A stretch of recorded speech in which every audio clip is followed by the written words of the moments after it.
afternoon, good evening, or good morning, wherever you are watching this.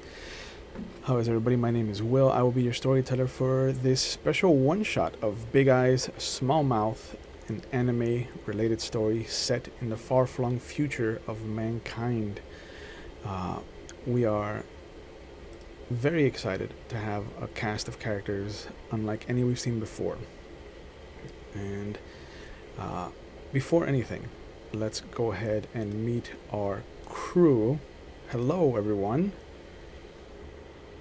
Good to see you guys. Oh, Let's give each of you a couple of minutes, a couple moments to kind of introduce yourselves and any channels you like or you want to hype up. Let's start with Brandon. oh me, oh my. Hi, for those of you who don't know, I'm Brandon. Regularly appearing on the Vampire the Masquerade and our Star Wars streams over here at Ravnos Archon. Correct. Um, I do theater down in Miami, and I'm about to unofficially begin a sock spear series of Shakespeare, but with sock puppets. We're gonna do the histories that can be found on my YouTube channel.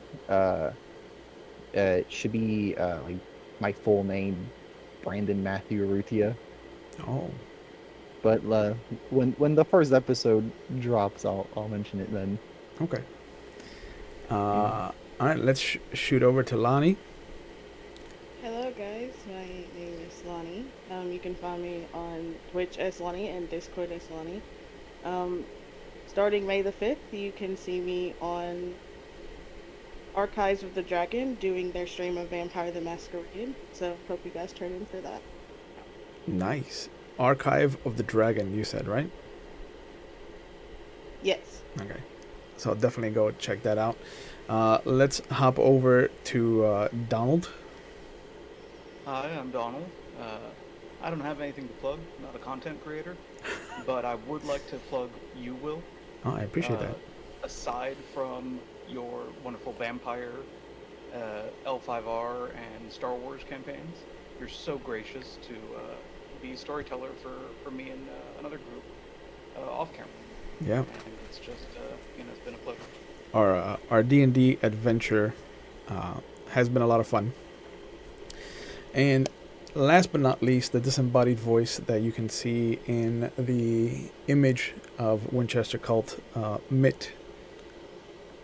Good afternoon. I am Mitwad, usually found around Twitch and Discord as Mitwad, and I'd like to shout out the McStabber Studios family, a gracious bunch of people who run multiple World of Darkness and other such things as D&D and Call of Cthulhu eventually. Yeah. They just finished their Wraith campaign, so Yep. it's a little sad, but as a fan of Wraith, I enjoy the fact that any channel takes that on. There are negotiations going to take place in the future for me to kind of hop on board and DM a Mage the Ascension game for them. So that's going to be an interesting situation if that pans out. Oh, congratulations. Yeah, thank you, sir. It's been hinted at. Some people have thrown my name into the ring, so I'm excited to kind of sit down and talk to Shanky and Rilin about that. So, but we're not here for Mage. That was last month's one shot. Boo. Mage. We could do mage. I'm always down for mage. You know I love mage. Yeah, I got a character already. Let's go. He's part of the technocracy. We don't need to talk about it. yeah, Boo. Technocracy. yeah. But we are telling an anime story. We're using Big Eyes, Small Mouth 2nd edition, and the story that takes place for us is going to be in a future where humanity has started to spread out amongst our own galaxy. There are colonies of cities in big bubbles that exist on the moon, that exist on the Earth as it has become a husk of what it used to be. There are colonies on Mars, and there are superstructures, space station-like structures over Earth, over the moon, over Mars, and there's one being built currently over Jupiter. And for all the resources that are being pulled from this, the asteroid belt has become a point of contention. Several people have used some of the larger asteroids to build colonies on and to create a more stable, less chaotic, and more protective form of living. Several colonies have kind of created bridges, what are just large tubes that used to kind of hold asteroids in place before, and now have become their own living situations, their own kind of malls. They're not just used as elevators to kind of go from one asteroid to the other anymore. Now they're actually becoming living spaces. They have apartments, they have stores and malls and gardens and things of that nature. And it's mostly because of a great tragedy that happened about 40 years ago, after one bridge just collapsed under its own mismanagement, is the current kind of word on the street. Excuse me.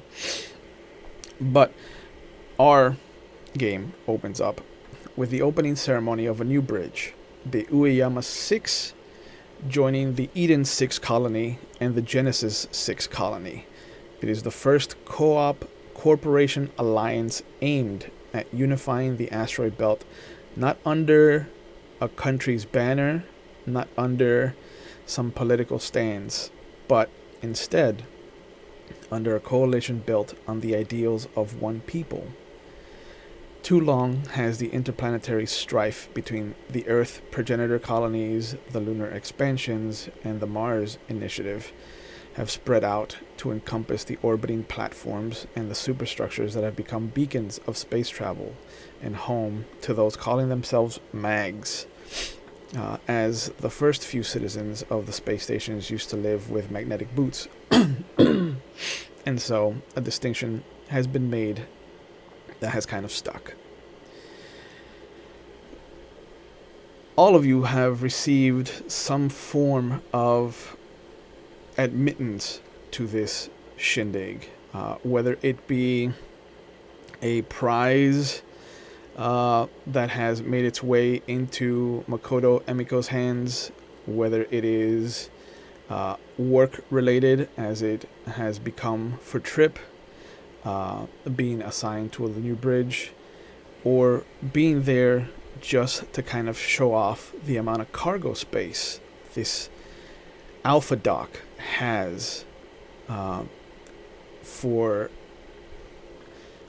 holding on one side an entire regiment of miners, which is 24 mechs in their mining shape, which is their full kind of 3 to 4 story tall for the larger mechs, and maybe about 3 to 2 stories tall and wide for some of the smaller mechs.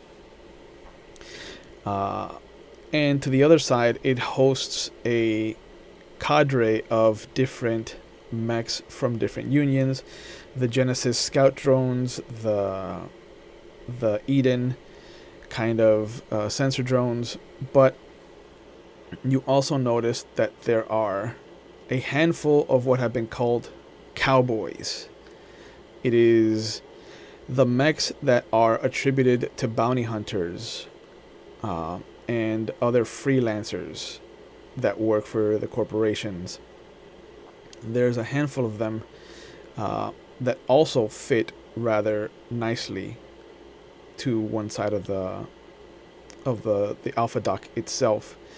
It is a massive structure. It has an opening The first of its kind that does have a projector shield instead of an actual door mechanism, as some of the other docks have had in the past. And there's a bit of concern, a bit of trepidation, because there are about easily 2,000 to 3,000 people gathered here for this festivity. It is a massive, massive dock, and even with the almost 100 mechs that are off to either side, it still has housing units above you for what they plan to be implementing in the near future as a shipyard. So they'll be constructing ships that can actually take up the size of this dock as the co-op corporation moves forward to try and create, again, a unified front. Where's everybody in the festivities? The far doors opposite the kind of open view of space beyond, which is terrifying at some points, are massive, but they're also kind of blocked off by the tables of foods, of candy, of drinks, and such.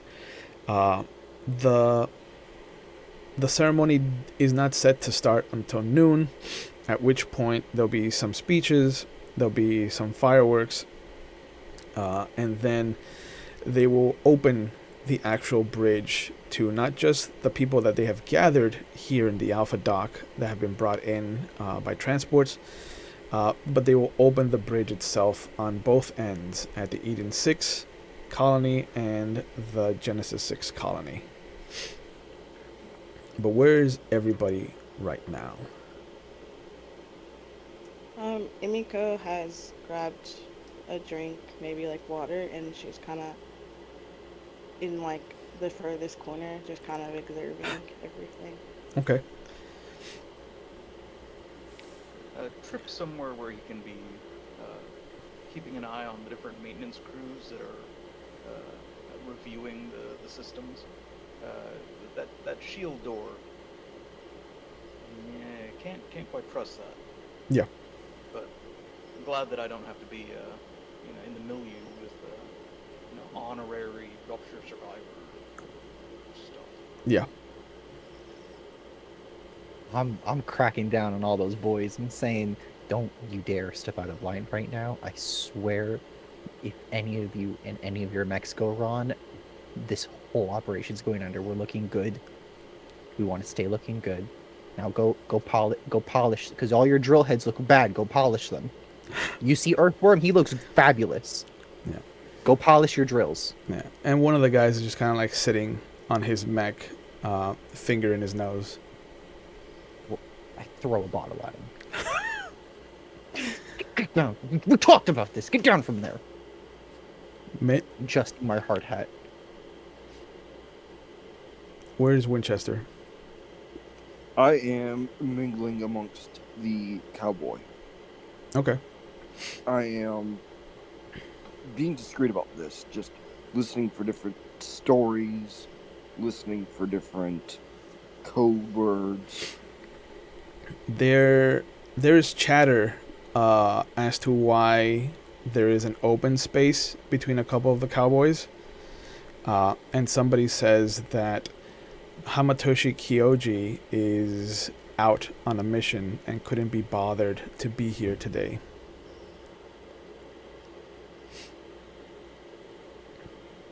That damn Kyoji! There it is. Yep. Thank you. Yeah. Thank you. I had to work it in. With that scream of where the hell is Kyoji? He will run back into the crowd with at least one flute of alcohol. Yeah. There's a little bit of a startled kind of shockwave that permeates out as people gasp or move away. And you see one of the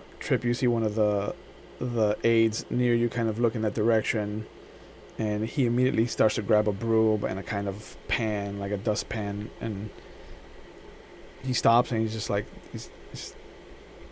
should I attend to that? Is that an issue? Should I call security? I'll go look into it. But you start the cleanup though. Oh, okay, yes, sir. So You go over there, stumble and you see a couple cowboys. You know, there's one that's double fisting, you know, the champagne flutes. There's one that looks like how he became a cowboy is never going to be answered in your mind. He is a portly fellow, just has this wild mohawk that doesn't belong on his head, this 3-colored beard that just shoots out in different directions, and it looks like he has a monocle. But otherwise, he has a standard kind of white shirt, the vest, the jeans, and the kind of work boots, and he has his kind of cowboy tag hanging from his belt.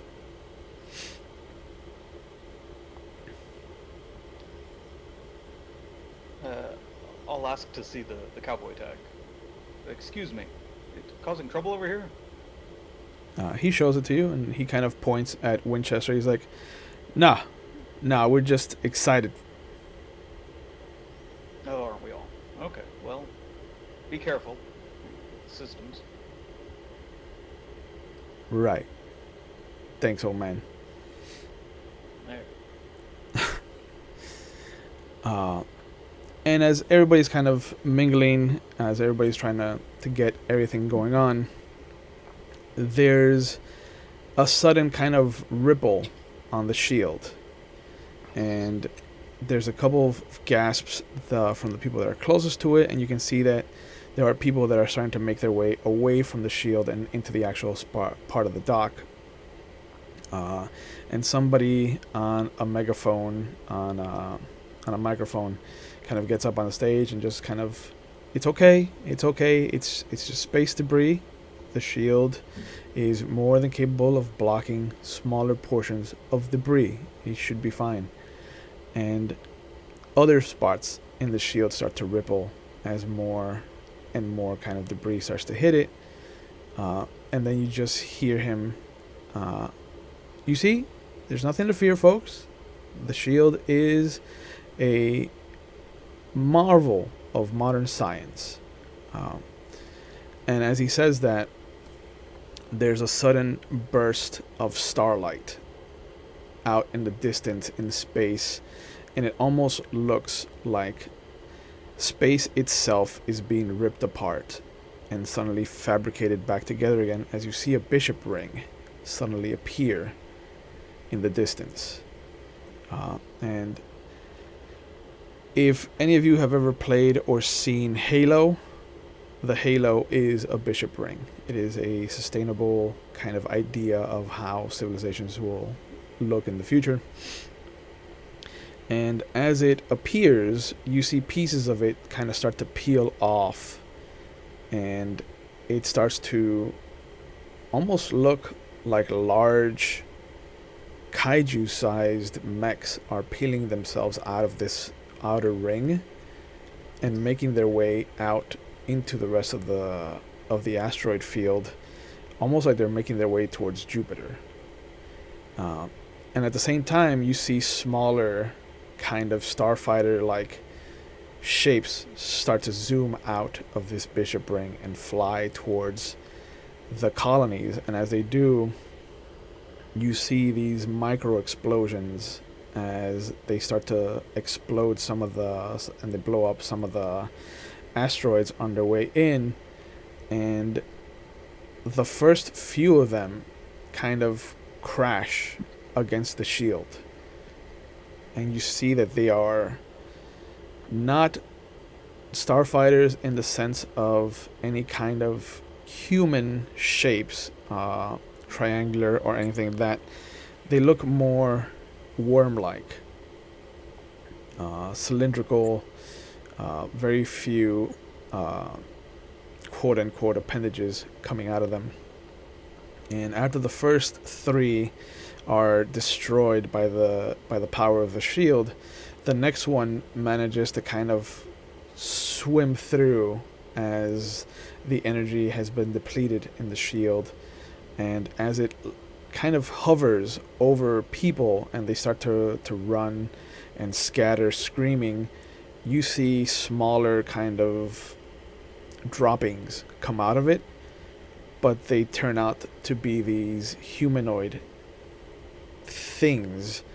They're 7 feet tall, thin, and they look to have exoskeletons of chitin.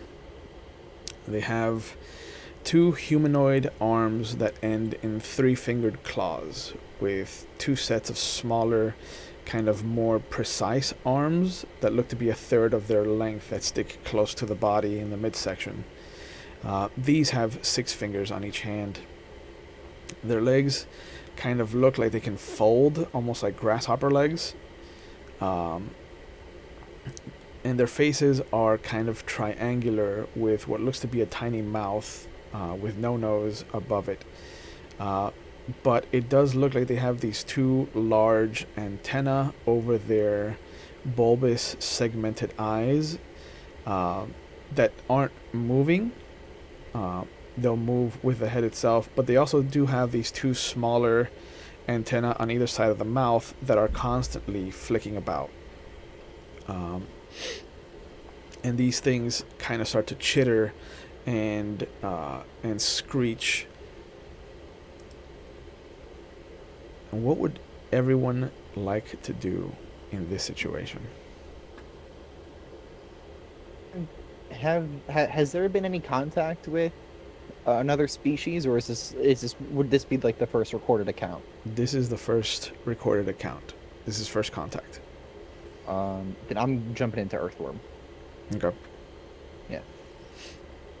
Some of Do the you sense any danger coming from them? Like, are they attacking people, or are they just kind of... at first they're kind of looking around, and as one drunken kind of festivity goer kind of steps forward, offering some morsel of food, the large hand reaches out and slaps it out, and the next thing you see is their tiny mouth actually open and segment and unhinge, and that person's head suddenly fits into this thing's triangular head, and there's a loud crunch that kind of echoes, and then it's just followed by screaming. In the chat. So big eyes, big mouth. Big eyes, big mouth. Ooh. There you go. You got the reference. But yeah, Emiko is kind of in a safe distance right now. Is that how you feel? Not really. Mm. She's trying to just figure out if she needs to step in and help others.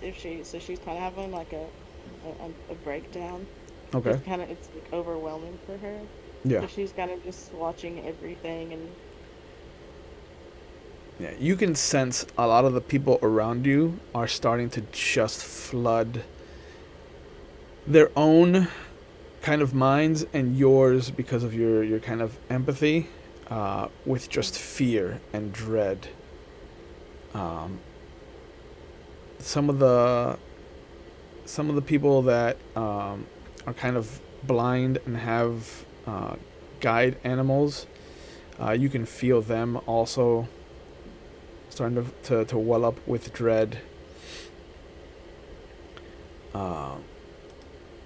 Where's Trip? she's going to. Oh, sorry. Go ahead. I'm gonna say she's going to like put her hands over her ears and be like, "It's okay. Okay. It's okay." Yeah, the tried and true kind of technique that she's come up with for herself. Where's Trip? So I'm gonna try to rustle the cowboys that I was talking to, Yeah. and just be like, "All right, this way, this way. The emergency evacuation routes. We got to get out of this dock." What do you mean? It's not dangerous. No. That's when I'm here. You've seen things like this before? No. But it's just more Yeah. prey. So let's. You see the And I'll just be trying to.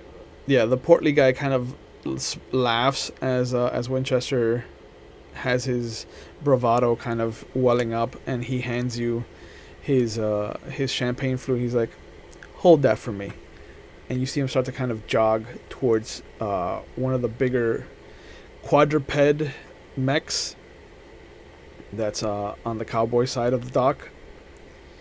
And you see at the same time kind of some of the other cowboys look to his example, and they start just hustling over to their mechs.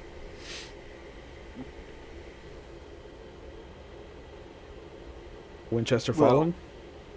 No, actually. Okay. You, sir, seem like you know this place. Yes? Yeah. Help me get as many of them out as possible. And he would gesture toward the civilian crowd. Okay. He's helping people left and right. He knows the danger, but Yeah. this is what the nightmare told him. Yeah. There will be danger. And almost as you see this cowboy,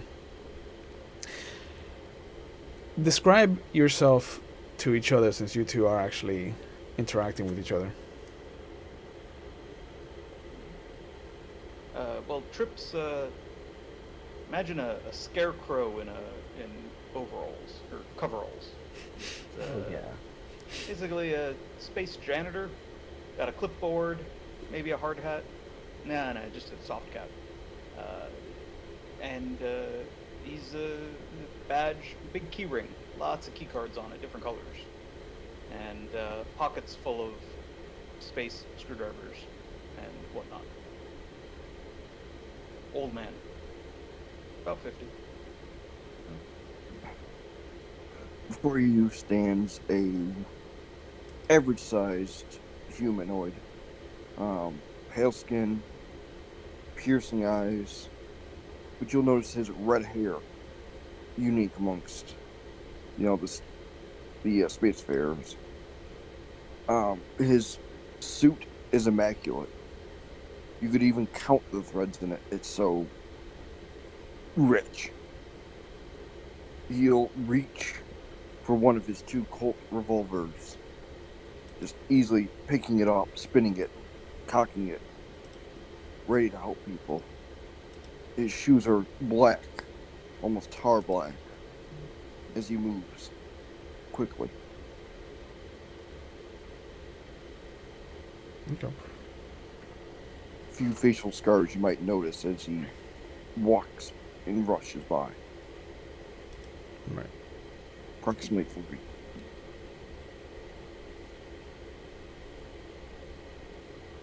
Okay. So the two of you start to help people, kind of ushering them away. In the distance, you can hear the sound of metal against metal, as not only are the cowboys kind of suiting up, but you also see that the mining guild mechs are coming alive as well. Some of them taking longer to kind of boot up than others. But at the head of the charge, you see one that has what looks to be this kind of bowl of brown, which looks like disturbed earth, and then this earthworm kind of coiled up like a snake coming out of it. What is earthworm doing? This is the first one. I think it's where we're trying to get all the other mining mechs online, Mhm. and then it's just gonna be like a wait until like it's gonna be like a hold position until we know exactly what's going on, seeing as we're not like pure combat oriented. Yeah. But it's like we're here under the guise of like we're being paid to be here. So if we want this paycheck, we should make sure this whole thing that we supplied things for stays stable. Yeah. So it's kind of just like booting up like that. And I'm also I would like to use like my sensors to if I can load them up again. Or is that no? That's not Earthworm. That's Earthworm. That's the other version. No, I'm holding still. I mean, you have. No. He does have it. So Yeah. both of them have it. Yeah. Okay. Then yeah, I'm gonna do sensors real quick to try and distinguish what their mechs are made of. Okay. The flying starfighters do kind of register as mechs because of the chitin. Your sensors are picking it up as kind of armor, but it's segmented. There's a ton of open spots that you can kind of pinpoint and aim for, and the sensors are kind of picking up what looks to be a living organism underneath. So it's not a mech per se. It's an actual like living creature. So it's okay. So it's Then like- I'm gonna relay this information to the crew and try and see if I can get in contact with someone higher up, like whoever charged us for here. Okay. As you're holding your ears and kind of trying to push the emotions of everybody out, Emiko, you see a pair of excuse me, older gentlemen kind of helping people. They're pushing tables, they're opening side doors that you didn't even notice before, and they're helping people kind of get out of the dock. How do you want to proceed? She's gonna look up, and at this point, has pushed enough of like the emotions and everything away that she can like focus a little bit. And some of the animals, she's gonna go and do animal friendship to see if she can like calm them down so they can focus and lead out their like blind cat. Oh, perfect. So you're going to be the first person to actually make a roll. Woo! So you're going to go to your skills section, and you're going to hit that D20 next to animal training, and it should give us a number. Do I add the specificities applied or no? No. Okay.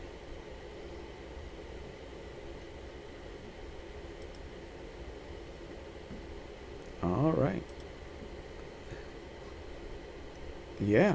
So that's a definite success. You rolled with your bonuses. You've rolled lower, much lower than humanly possible, given the modifiers that you have for your skill. So for sure, as simple as it has been in the past, you kind of take a moment to reach out, kind of, I would say, you project a sense of calmness and a idea of a direction, and the animals kind of, in understanding you, start to go in that way, and they start to also start to project a calming kind of aura to their benefactors, to their masters. What else would you like to do? She is going to follow behind them and just try to make sure that she keeps them safe. All right. At this point, Emiko has kind of entered the same area as Tripp and Winchester, so you would like to describe yourself to them. Himiko She's very pale. She has blonde hair that she always wears and pigtails. It's kind of her like safe place for her. Mm. She's wearing a some black jeans and like black tennis shoes and like a sweatshirt that like if she needs to and feels uncomfortable, she'll just put the hood over her head to kind of like hide herself. Yeah. And her eyes are like the most green eyes you have ever seen. They're almost kind of haunting, kind of because of how green they are. Hmm. Okay. So yeah. So the two of you, gentlemen, you see this kind of very pale girl, what looks to be leading some of the more disabled people or the people who are reliant on kind of animals over towards you. And behind them, you can see one of these large insectoids start to kind of beeline towards where they see all of these people funneling. And it comes rushing over. What would you two like to do? I'm gonna try to go over to the closest access panel to the systems, maybe the door that we're trying to get people out of, Mm-hmm. and bring up a shield projected between the last of the stragglers and these people, All right. and these creatures. Yeah. Simple enough for you since that's one of your abilities. But for Winchester, you see the other old man or older gentleman go over to the control panel. There he swipes one of his key cards and there's a sudden, what you thought was a camera starts to project an actual like square force field that eats up the space where the last kind of straggler is and the area between them and the charging insectoid. What sort of disability can I discern this person has? Is it a physical or is it more of a mental? The people with disabilities. Less strict. Oh, the Less strike. strict. It's a blind person. They're just kind of reliant on the dog, and the dog is being very hesitant of moving forward with the amount of people that are kind of like rushing around it. I'm going to approach the blind man. Mm-hmm. Announce that I'm approaching. Okay. As is appropriate with somebody that's blind. Yeah. They kind of tilt their head in your direction, and with their other hand they kind of hold it out. Immediately, I'm grabbing them by the arm itself. Mm-hmm. Taking very careful care for the wrist and the elbow, while simultaneously comforting the dog with a pat and a hand. I know that's usually inappropriate to touch somebody else's emotional support animal or support animal, but in this situation, rules be damned. Yeah. We're trying to coax this animal into a friendlier mood just so it'll move a little faster as he tries to keep up with a little more of the crowd. Yeah. Yeah. At this point, the majority of the driller droids, the driller mechs, the drill squad, as it were, has come online, and only the biggest one has yet to kind of power up, as it does take a bit longer. But everybody else kind of has lined up in their boy band pose, as they are wont to do. Is there any word from like home base about this, or like anyone higher up, or still no response? No response. Oh, okay, cool. All right. What are the cowboys doing? The majority of them have kind of started up their mechs and have started to make their way out of the dock itself. And you see that they're being led by a big quadruped who's kind of looks like a stegosaurus. Excuse me. And as it approaches the shield, it kind of starts to hover as these orange and red and kind of yellow flames extend themselves out of its paws, and it starts to hover, and you see it transform into this kind of starfighter, and it shoots out of the shield. And then you just see it start to engage in actual like combat in space. And is there what hostiles are currently inside of the on our side of the shield? There is a single what you would imagine is their starfighter scale Okay. that dropped off a dozen of the smaller kind of humanoid insectoids. They better reimburse me for damages. I'm gonna walk over and just try and drill through it. through the flying one. Yeah. Okay. Let's have you make your drill attack. Boy.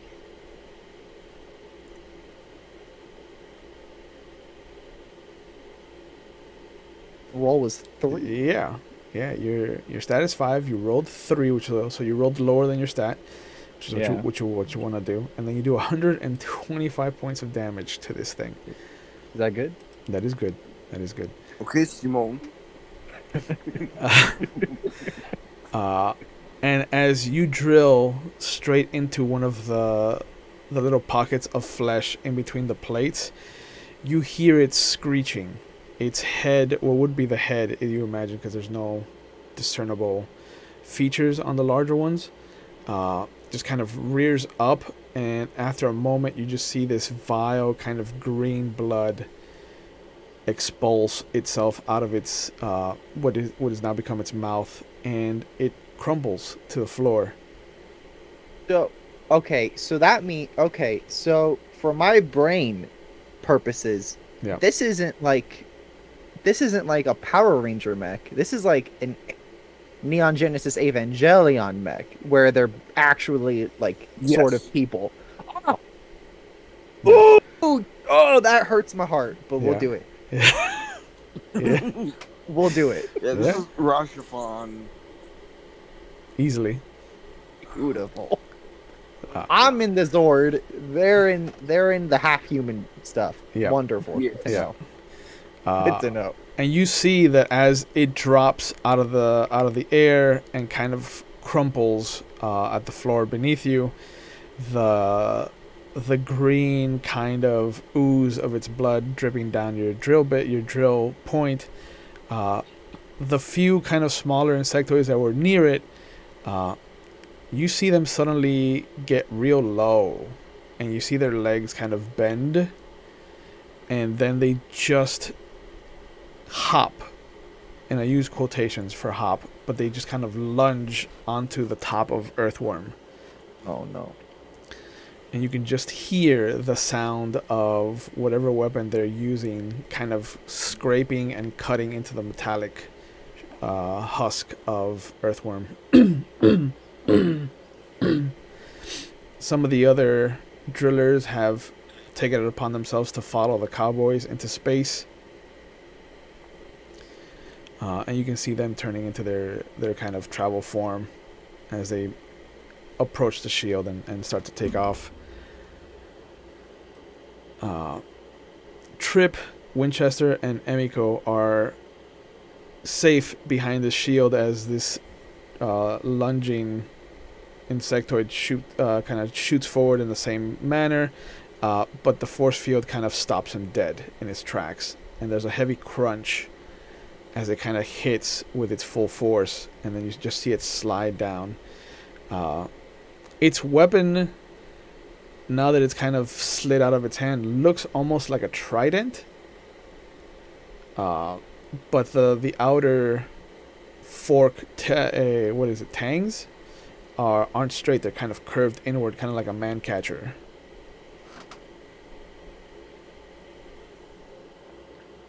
But it looks like this was something that could have been part of human history.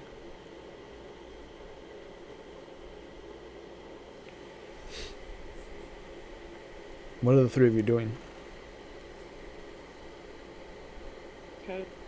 Emiko's gonna look at the other two and be like, "Does this happen a lot at these ceremonies?" First time. Yes. Okay. Right. Really, first time. Yeah. Okay. I'm gonna And- try to check if there's another access panel with emergency supplies. Specifically, I'm looking for a little weapons locker of some sort. Ooh.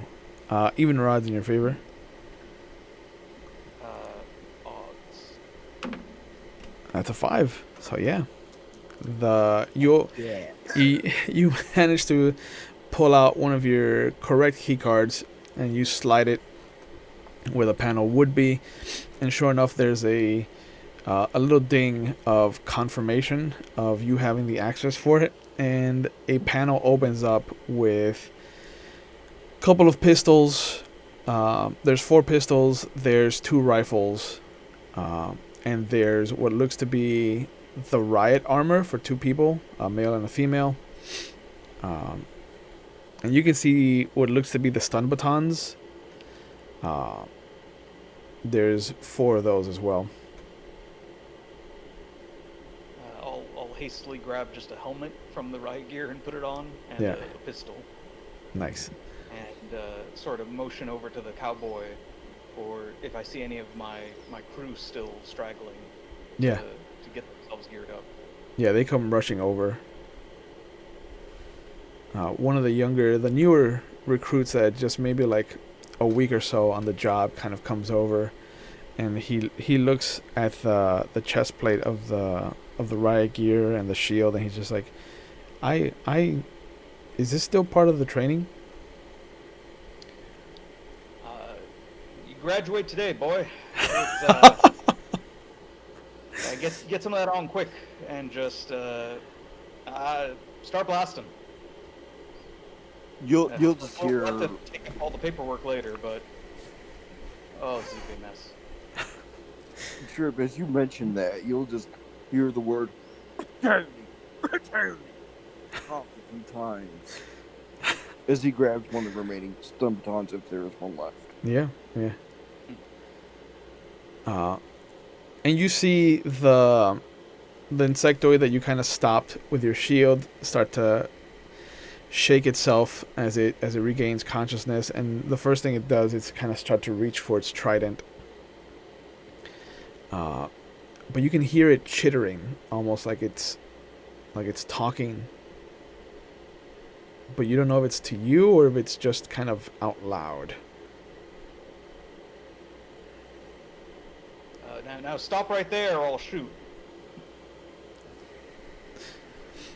All right. It stands up, and being like maybe 40 feet away from you, Emiko, this thing now looks incredibly menacing. And you see it kind of start to step around the shield. I shoot. Okay. I mean, you did warn it. You did. You did. Follow the protocols. Really. Yeah. Yeah. Listen, you're not a cop, all right? So we know. Yeah, I'm highly trained. Yeah. Go ahead and make a body check. So you're gonna go to your main character sheet. You should have a little D20.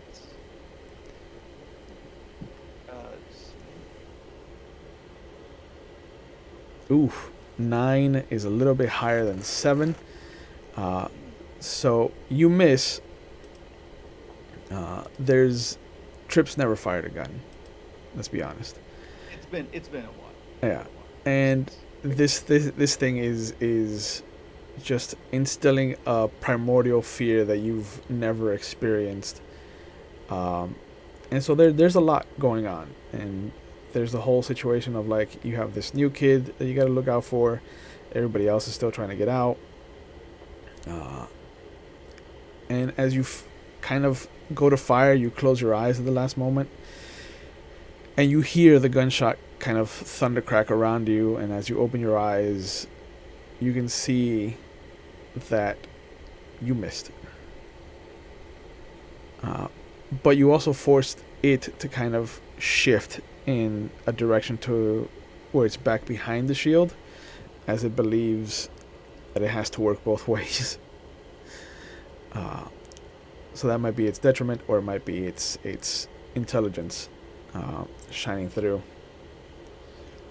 But the two of you, Emiko and Winchester, you see this older gentleman kind of yell out, not for it not to do anything, or shoot, and then he actually does end up shooting this thing. How are you two gonna react? Emiko, it just instantly, as soon as the gun goes off, she covers her ears and kind of like backs up just a little bit. Okay. Colt will jump in front of her. Okay. In case there is return fire. Excellent. With both Colts drawn at this point. Oh damn! Full on cowboy. Yeah. Full on cowboy. Yeah. The young, kind of scared intern who just graduated to full employee takes the riot shield and the stun baton and kind of starts to march toward it like a Roman gladiator. And the insectoid, kind of, you see it again crouch low. It bends its legs in a very weird shape to you, and then you see it just vault entirely over this young kid. And as he does, it just kind of shoots this trident down, and you can hear the crack and the crunch of the armor plate on the shoulder as this thing just pierces straight down into the kid's shoulder blade. And as he lands and twists, the kid just kind of comes down full force, and there's a heavy thud, and you can see the stun baton kind of wildly fly out of the kid's hand. And as the creature pulls the trident free, there's a heavy kind of slurping sound as you notice now that what was a smooth conical shape in the center has become serrated as it's being pulled out. And there's a moment where it kind of flicks the head, kind of like a samurai would a sword from the old days, and most of the blood kind of splatters away. And as it does, you can hear a very soft clicking sound as the point becomes conical again. It's like smooth.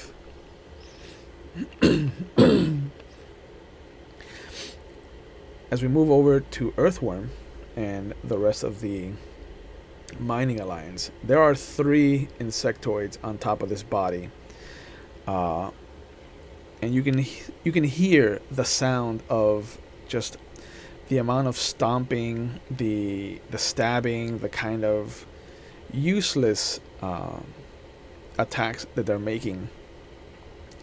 And then there's a moment where you hear the chittering kind of completely stop, and there's a low hum. And then, oof, almost snake eyes.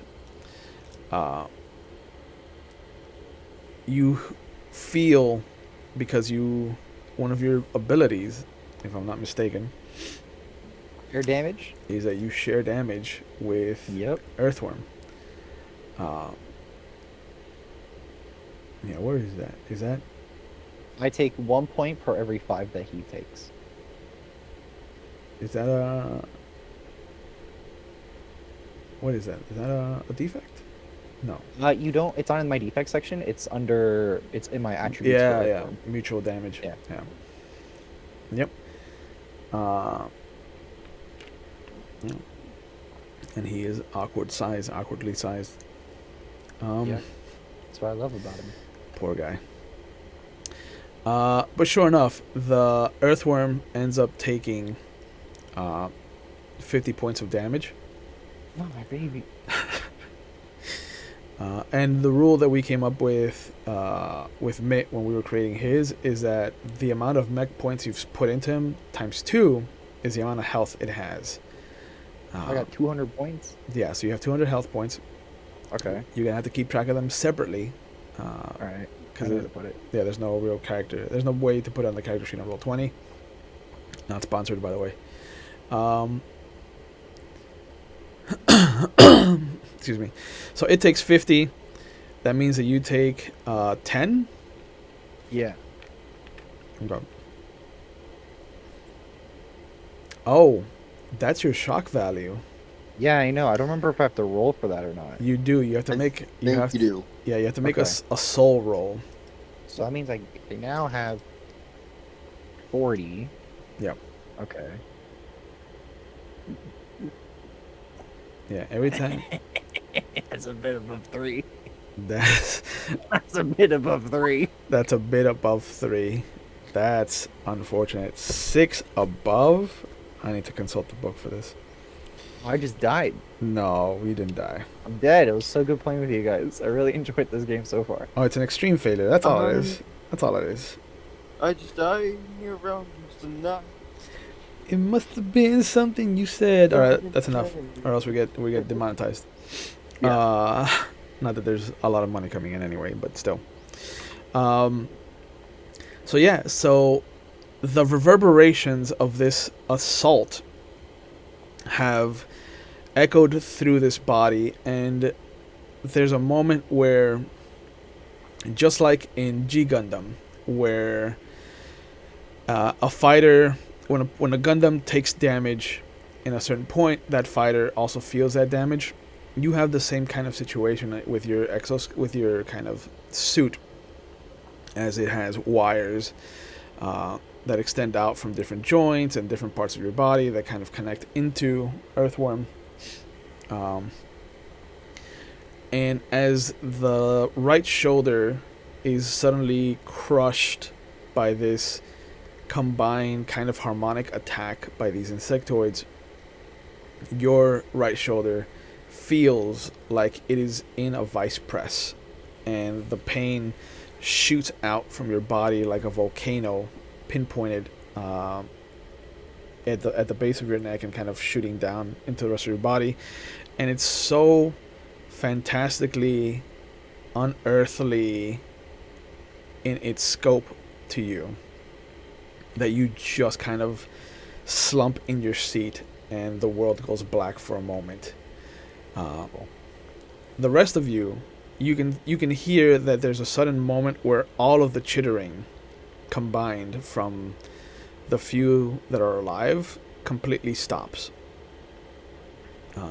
It was a kind of buzz over some of the still screaming people, some of the kind of noise of running and kind of looking for people and looking for safety, and it stops. And then there's a moment where it kind of focuses as a pinpoint. Wait, I'm sorry. Hold on. My heavy armor reduces damage by 20. Did that come into play at all? Oh, look at you cheating death. Yeah, I also have a toughness of plus 60 health. That's for you. So that's for him. That's for him. for Earth. So I'm gonna add that as well. Yeah. So that means that you only took 30, so you took 6 points actually. So you're still awake. Cheating the system. Read the rules, ladies and gentlemen. Read your powers.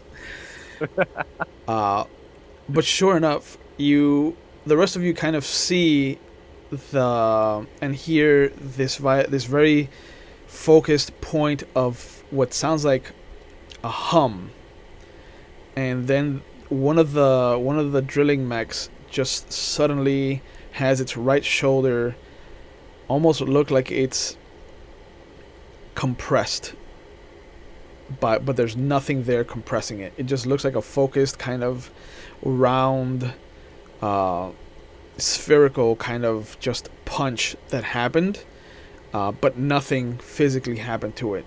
It was all very much a sonic attack. And for a moment the armor kind of starts to slump, and then you just see what you imagine is its pilot kind of grabbing a second wind, and then the arms kind of come out like a victorious maneuver, and you see two of the insectoids kind of fly off as it does that, and one stays standing on top of its head. Inside Earthworm, the cameras have kind of shown you the layout, and then there's a moment where a flashing red light kind of fills the cockpit, and one of the cameras suddenly ignites, and you see that above you, what would be the top view of this mech, one of the insectoids is kind of like standing there, and it's about to jam its trident into the opening hatch to get into Earthworm. I'm just gonna So you're gonna hit my. you're gonna hit yourself I'm in the gonna- head. I mean, I'm going more for like that thing people do when a joke goes over your head. One of those. Okay. All right. Let's have you make a body roll.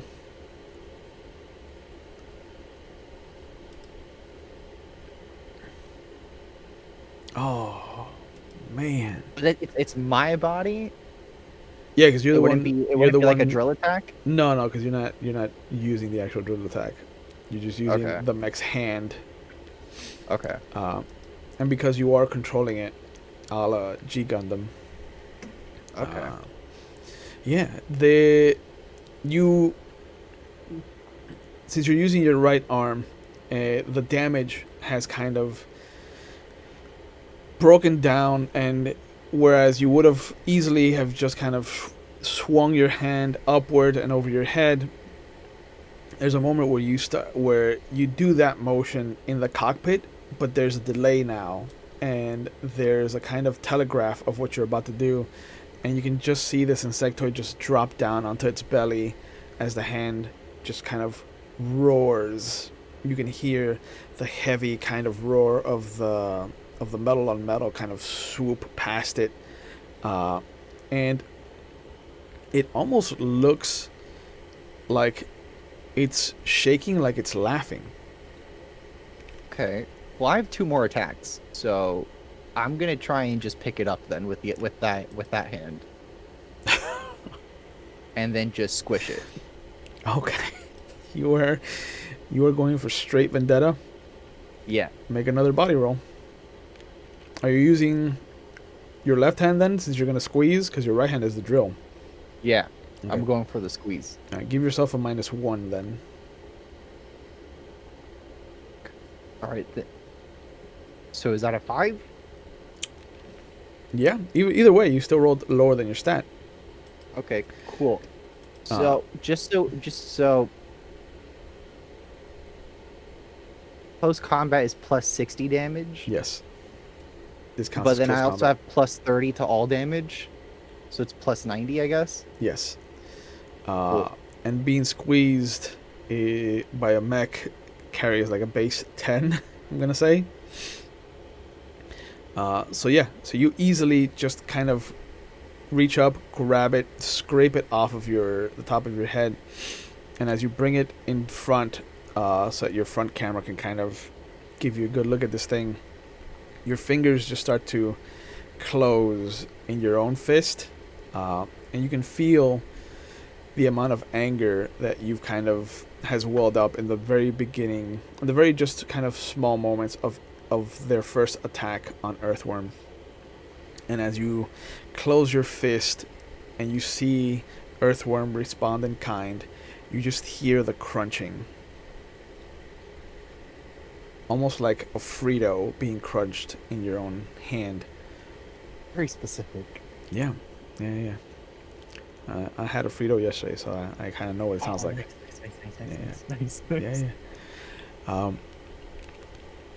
And as you open your hand, there are pieces of it. The majority of it does kind of fall out of your hand, but there are pieces that are kind of attached still. There's viscera and some kind of green liquid that you can only imagine is either mucus or some kind of whatever they would use as blood in their system.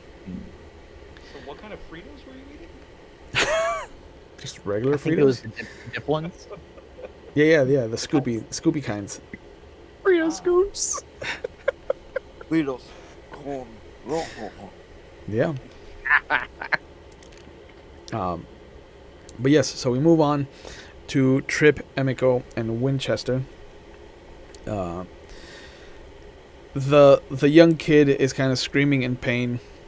This thing has kind of turned around to face the three of you, and you can see a devilish kind of look to it. Behind it, you can see a few of the other ones that have been kind of jumping around and kind of doing a bunch of mayhem and chaos, have all started to make their way towards other survivors, one of which is kind of coming towards you to reinforce this one insectoid.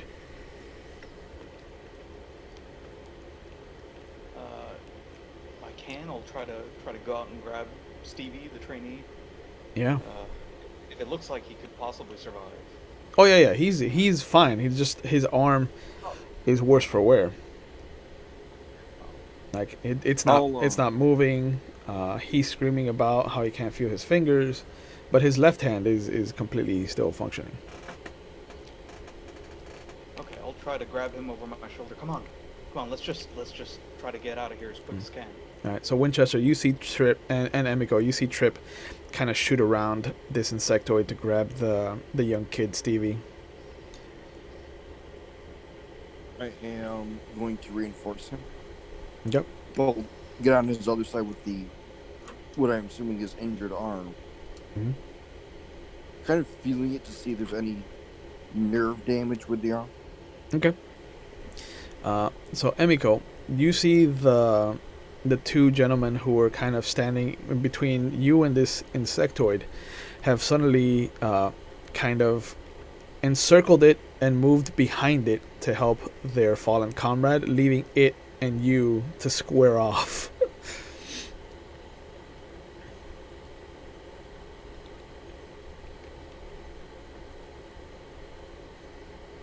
Can you hear me? Okay. Yeah. My dog pulled my That's right.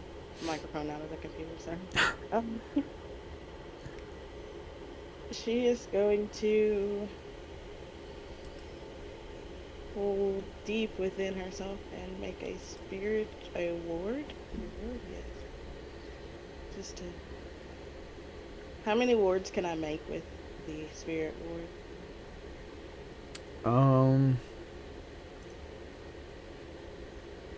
We'll say you have 5 ranks now, so you can make 5 different ones, 1 per rank.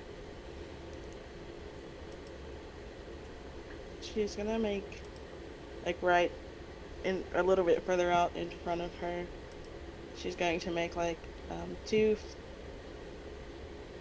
level 1s and then one level 1. Nope. That should be an easy soul roll to kind of stretch out your latent abilities. And it's something that Emiko hasn't really had a need to do, but there's something within you that just kind of bubbles up, this image of protection. Go ahead and make your... Oh, no! And as you try to pull to make these 3 kind of wards to create a nice little shield between you and it, there's a moment of backlash as the spirits don't want to be of help right now.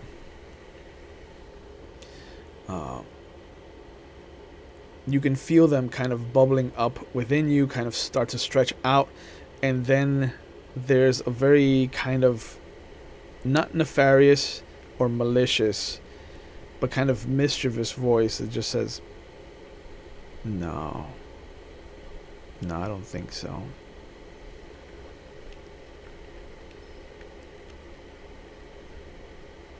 It's time to grow up, Emco.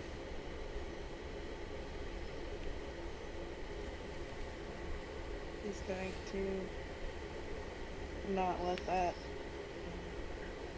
do it, like, emotionally hurt her for the moment, and she's just gonna nod and start heading through the, like, to escape. Okay, so you turn and run. Yeah. Alright. The two of you pick up Stevie, and you notice, as you turn your attention back to the insectoid, that it has started chittering again, and there's almost a high-pitched chittering, almost like it's become excited, and you see it kind of lower itself again, bending its legs, and then it hops like this arched hop that puts it right between the door and the few survivors that are still trying to get out. Excuse me. There's sudden screaming. Everyone scatters, and then there's just the insectoid 30 feet in front of it. There's just Emiko, who has come to a complete stop as this thing is staring her down, its trident extended out towards her. And it's almost like the crowd specifically singled her out. It's really weird to the two of you. Stevie is screaming that he can't feel his fingers, that he shouldn't have come into work, that he should have called in sick. And then he kind of like looks over at you, Trip, and he's just like, "Is this covered under our sick pay? Is this? Am I?" We'll talk about it if you survive. And he's just like, if. What do you mean if? Can you feel When your you legs? survive. He's like, yeah, my legs work. Okay. Cowboy friend, I don't think we need to be holding him then. Stevie, you can use your legs. Just go. Run. Oh, okay. And you see him. You can go home early today. It's okay. He's like, okay, thank you. And you see him start to run in a direction like towards where the cowboys were. It's the only kind of area that he sees has nothing meandering about. And you can see at this point, as you turn your attention back towards this insectoid, you have one that has cornered Emiko, and you have one that is coming from behind you. And as the one that's kind of coming up behind you curls its hand upward like it's about to throw this trident in your direction, there's a sudden excuse me there's a sudden red line that just cuts through the dock itself and ends up vaporizing this thing. And you see that one of the drillers has used his laser drill inside the dock. Oh god, that's gonna be a lot shorter. And you can just see that he has carved this kind of cursive S into the floor of this dock, but he's killed maybe 5 of them. And then there's a moment as you breathe a kind of sigh of relief that this other one has turned its attention away from this young girl back towards this one driller in particular. And then a bunch of red alarm lights suddenly unfold from the walls where they're hidden, and they start to kind of swing and bathe the room in a red kind of pulsing light. And a voice comes over the loudspeaker. Attention.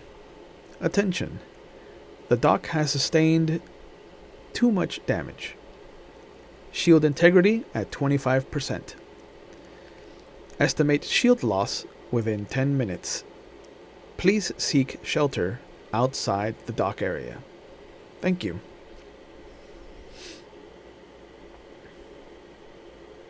And suddenly Trip has flashbacks of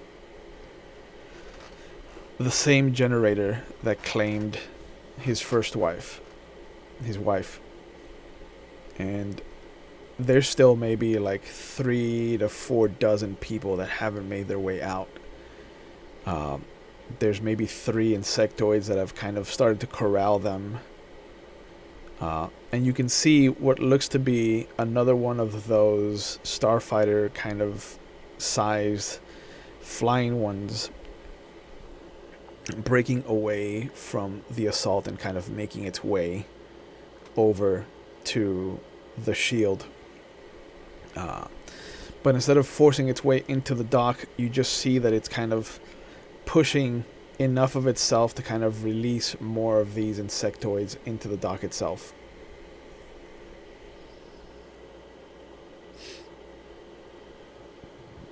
Excuse me.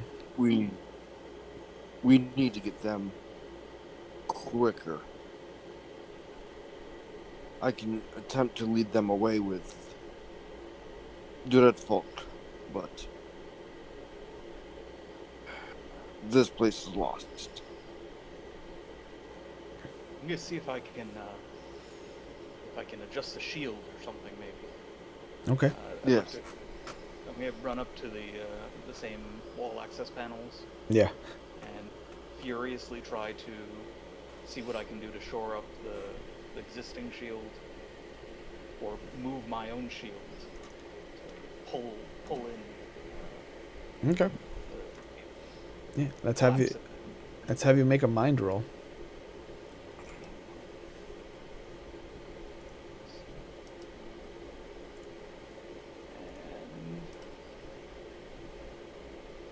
Oh.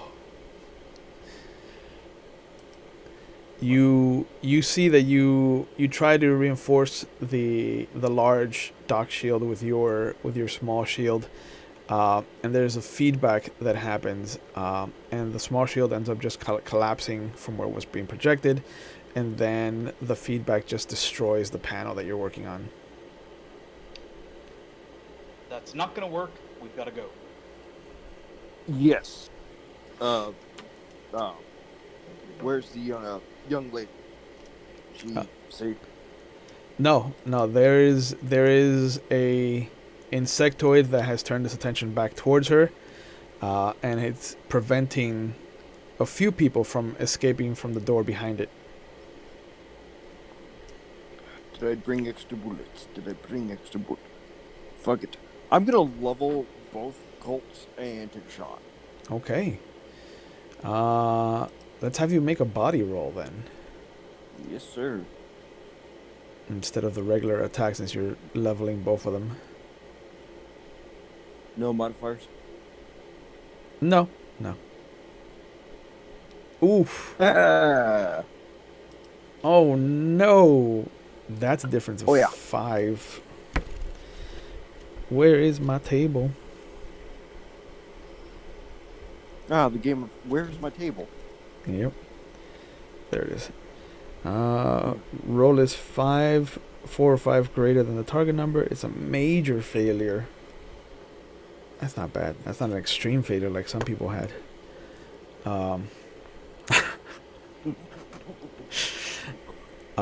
You see that you level both guns at this thing, and it looks in your direction as you do, and it kind of tilts its head.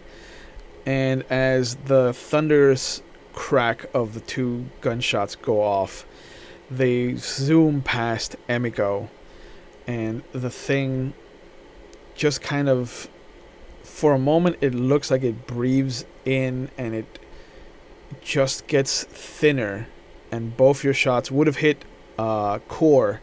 You just see them kind of fly by it, and behind him you can hear 2 people kind of scream out in pain as they fall over, and they were trying to get away from it.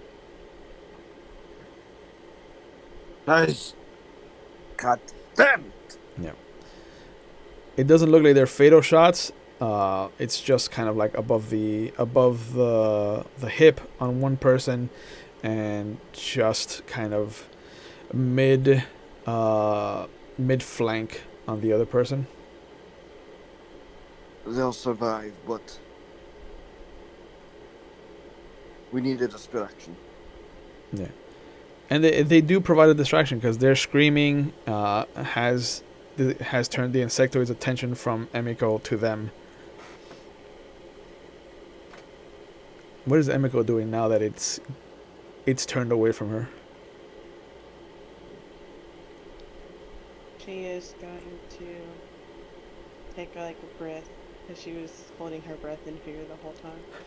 She's just gonna like breathe, and then look around and look at the ones that are like injured. And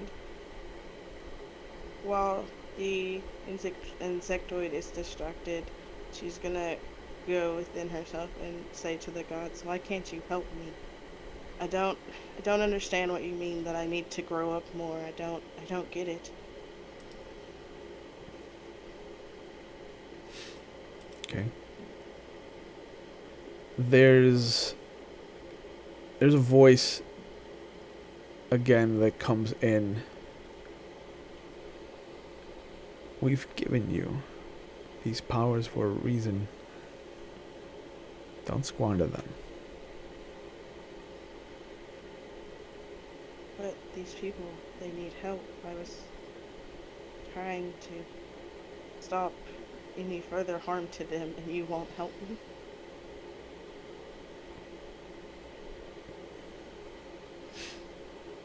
No.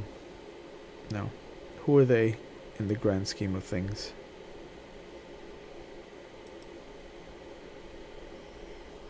Fine, I will figure out another way. What is she gonna do?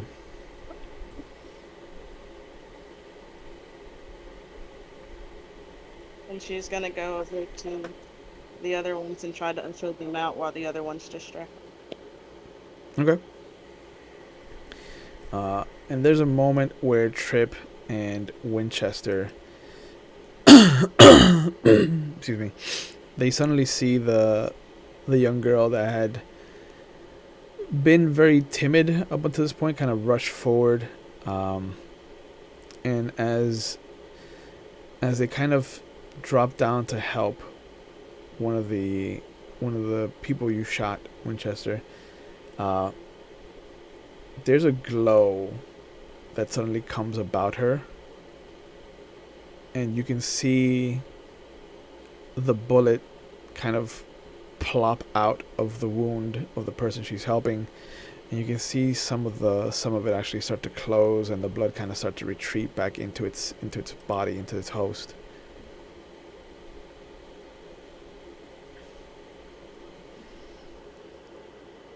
The insectoid at this point, you see, shifts from a full-out kind of barbaric attack position into a more intellectual kind of capturing position.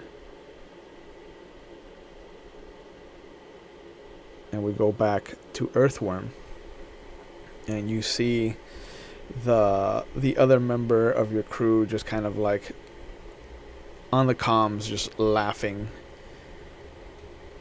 Careful, Richardson. We don't want to damage the station. That's 4 of them, Cap. That's 4 of them. We will have to pay damages. This is us at the end of the day, and it's coming out of your paycheck, because I'm already taking too much damage over here. So be careful. You got that? But they can't charge us if they can't catch us, Cap. And you see him just start to rush the shield, and as he does, he fires his drilling laser once more at the thing pushing through, and you just hear it kind of screech in pain. And as he tackles it, mid-tackle, you see him transform into his travel form, and he just shoots out of the shield, pushing this thing out into the rest of the combat. and you just hear again the voice. Attention. Attention. Shield integrity at 15%. Estimated shield loss within 5 minutes. Please seek shelter elsewhere, as this dock is now been compromised. Thank you. Earthworm, can you make a note that Richardson gets his pay doc by 400 bits? Does Earthworm have AI? We agreed he doesn't have AI, but I did program basic communication. Right. Yeah. There's a kind of acknowledgement chime, Yeah. but you know. Yeah, I know. He's not going to talk back. It's just like, it's more like talking to Siri, if Yeah. anything. Yeah. There's a Yeah. new kind of note that pops up on your HUD. Yep. Yeah. And like before, it's just like, "Hey Earthworm, I love you. Hey Earthworm, how are you today?" It's just like a bunch. It's just like that Yeah. big log. Yeah. It's just a bunch of Um, notes that have whatever you say to it, like transcribed. Exactly. That's all I Ho, ever need. ho, ho, ho, ho, ho. So it's like reading them Um, back. Reading them back, it just says, I love you. How are you today? They don't have the "Hey Earthworm" that prefixes it. Yeah, So in a way, it is a conversation. it gets her through the day. Yeah. Yeah. What can you? All right, so it's been a second. Can you describe the actual like battle scene again? Yes. Now that there has been a cursive S etched into the dock itself, it stretches out from where the one side of the shield begins, and then cuts a swath through some very important, what looks to be cable work and things like that, and stretches all the way out to the other side of the shield. And it's kind of like where the shield starts and the docking levels are for your mechs on either side. That's how far the shield the cut extends. It's wider here where it starts, and it gets thinner as it kind of goes away. But yeah, he vaporized 4 easily. He cut 1 at the leg, and so it's kind of like crawling towards the shield to get out. But there's 2 that are still kind of in your area that are causing some damage on the other drillers. And so there's 2 damaging the 2 drillers, and then can I see like where everyone else is? The majority of the people have managed to escape. It looks like some of the panels, some of the walls have had kind of like escape tunnels built in for situations like this. Not like this, but like for traumatic situations. And it looks like they were opened by somebody at some point, and that has helped kind of funnel the people out of the dock into the rest of the bridge. There's maybe like 3 dozen people left. There's a little cluster of people on the far side of the dock, towards where the cowboys are. You can see that there's one kind of insectoid that is blocking a door, one of the escape doors, and there's what looks to be a couple of people standing off against it. Otherwise, everybody's kind of like running out everybody has kind of run out the main doorway that was where the caterers had kind of set up.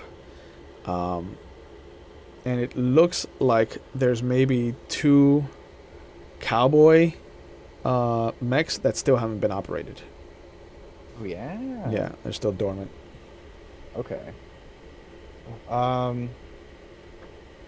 So, and the 2 attacking the drillers, is it the small insectoids or is it like starfighters? No, the small ones. Small ones? Yeah, the starfighters have kind of stayed outside. Okay, they should be able to handle those 2. And then there's one. Okay. Yeah. There's too many people in here for. Okay. Yeah.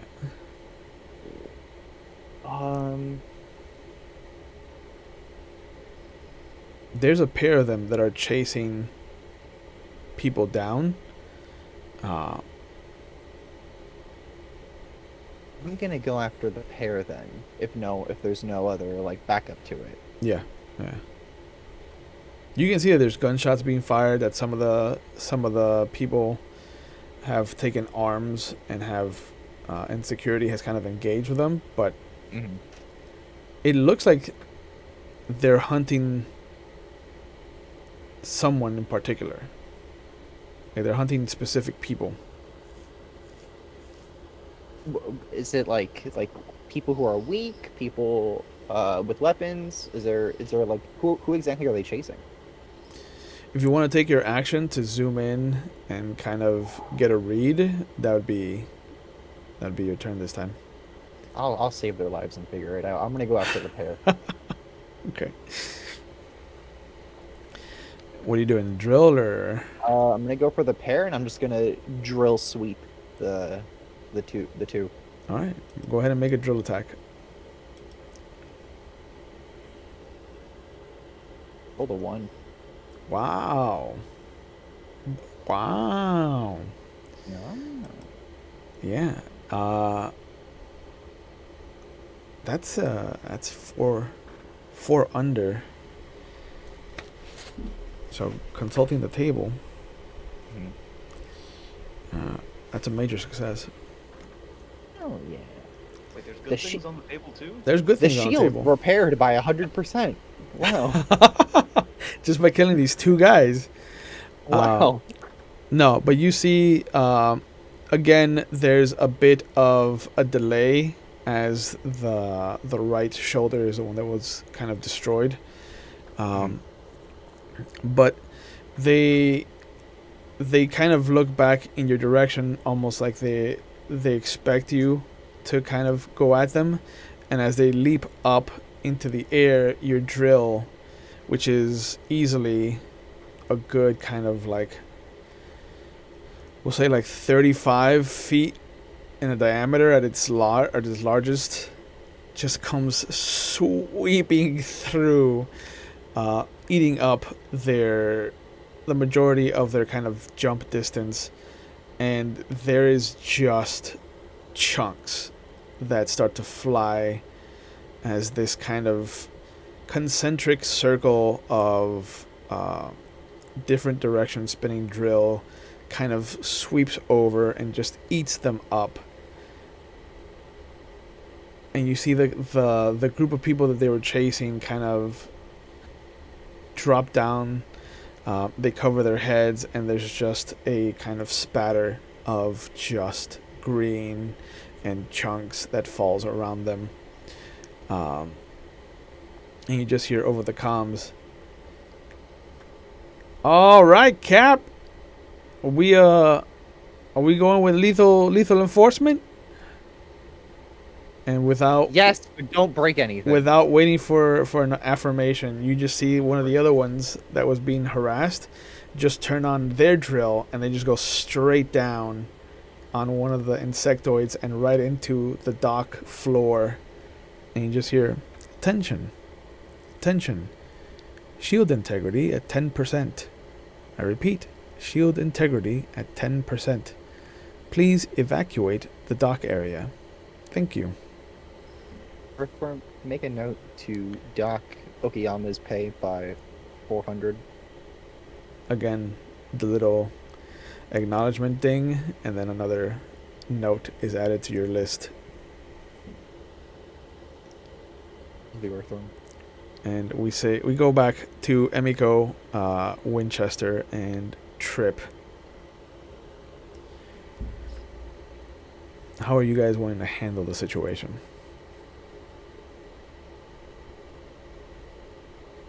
There's still the one bug bearing down on Meniko? Yep. I'm gonna start running towards it. Okay. Get the rest out of here! Just get out! And try to put myself between her and it with the service gun. Okay. Do my best. All right, Winchester. I am going to. I'm going to whistle for the Dreadfall. Oh, Oh yeah. you see. We're gonna bring it alongside the station. Yeah, you see the one of the two cowboy mechs that had still been unoperational. It suddenly its eyes light up, and there's a glow that kind of stretches out in front of it as its head was down. It's kind of in a kneeling position, and you see it starts to lurch as it takes its standing position, and as it takes a step forward, you see it start to compartmentalize itself, and it becomes a kind of travel form, and it slowly just starts to hover and make its way over towards this group of people by the other door. Emiko, you see this start to hover towards you. You can see that Trip has kind of made its way over. It's standing between you and the insectoid.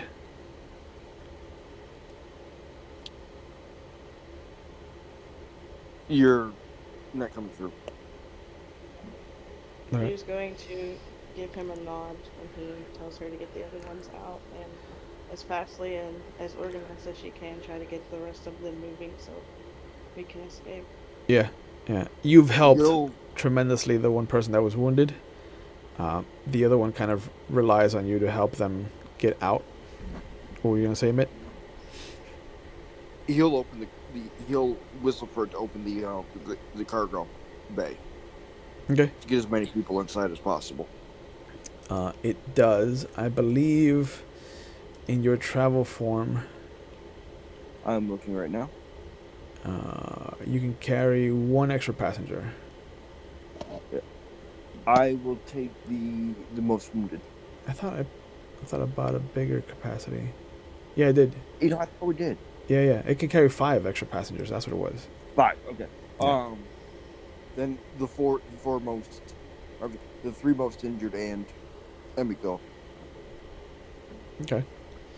So you see Winchester, one of the older gentlemen, who is apparently in control of this mech, kind of motion for you over towards it, and you see a ramp excuse me, descend at its rear, and it looks like there's a few seats, a couple seats, 4 seats, 4 very comfortable seats, and then kind of like a stretcher, like a cot kind of thing.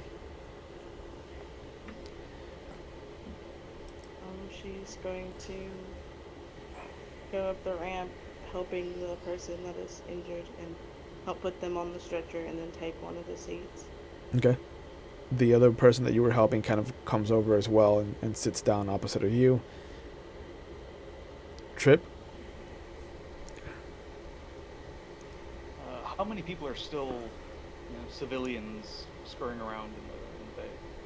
In your area, there's maybe 3 now, but since you've kind of, since this thing has kind of taken its attention away from them, like they're gonna get out.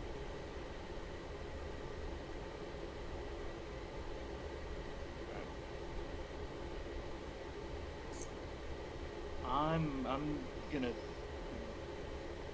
If I head towards the door, it'll draw it towards them, won't it? Yeah. Yeah, it still has its eyes set on Emiko. Then I'll heading towards. If there's gonna be feet in the mech, I'll head towards there, but make sure to keep myself between the bug and the kids. Yeah. Once it sees you pass its kind of field of vision, like it hisses in your direction, and as it sees you kind of like go into the same place that Emiko is in, it kind of starts to chitter, and after a moment it stops, and you see it kind of elongates itself, pointing its face towards this mech that is now in its travel form. And there's a slight humming that picks up. And then you feel, before you see it, that the air around you kind of vibrates violently, and then this ship suddenly takes 20 points of damage. You have heavy armor, right? Correct. Yeah. Oh, so yeah. Yeah, so that's how many points? That's 0, actually. Because you reduce it by 40. Right, that's right. Because yeah, no gates. Jesus. So yeah, so you feel the air kind of vibrate past you as this attack just kind of singes the air around you, and as it comes to contact with your mech, the armor around it and the sudden kind of closure of the ramp as it sensed the attack, you see it just kind of shift as it gets hit, because it is hovering. So it takes the impact and it kind of spins, but otherwise it is unharmed. It is maybe scratched. The air, being so superheated, has kind of ripped the paint in a circular pattern of where it came into impact. But it definitely looks like one of these things by itself doesn't do the amount of damage that you kind of saw that one drill unit take. I mean, not to a mech at least, but you can imagine how that would be catastrophic to like a human.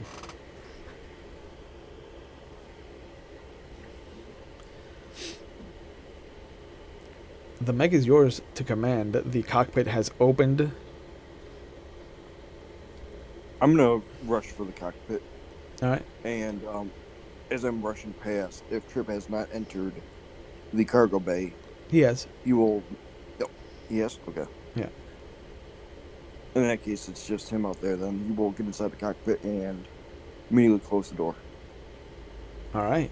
So the cockpit locks, and you are all inside what is the travel form of this massive mech called the Dreadfok. On the other side of the cargo, you see there are a handful, maybe 3 left of the drilling mechs that have kind of stood their ground, fought off some of the kind of humanoid creatures. And at this point, as everybody has kind of left and there are no real living life forms out in the open, humans at any point, those of you inside Winchester's kind of mech have access to a television, I assume, of a camera that kind of shows them the outside. And you can see, finally, at this point, the shield has collapsed. And the emergency doors have kind of come in and slammed closed. But life support and everything has been cut off to this place. And anyone not inside a mech is going to die within a few seconds.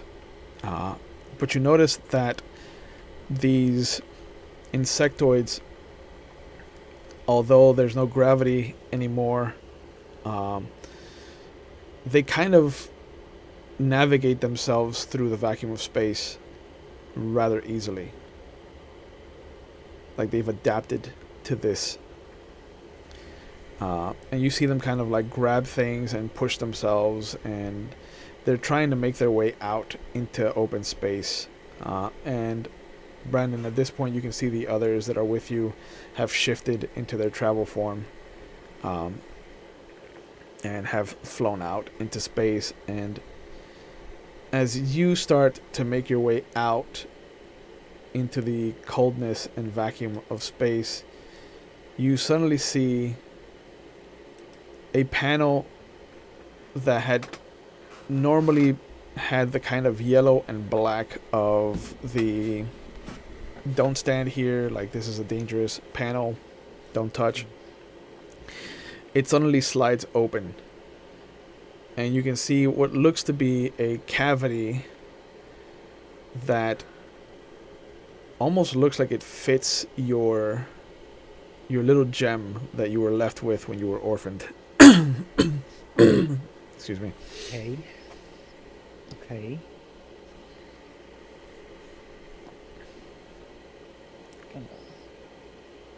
I think I'm gonna stick it in there.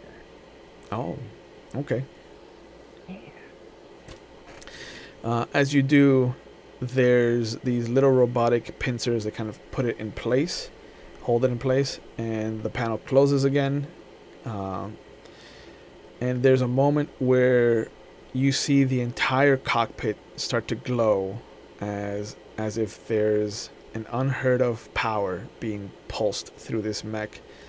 And you can hear the sound of metal grinding against metal, almost like the first time that you saw it and felt it transform around you.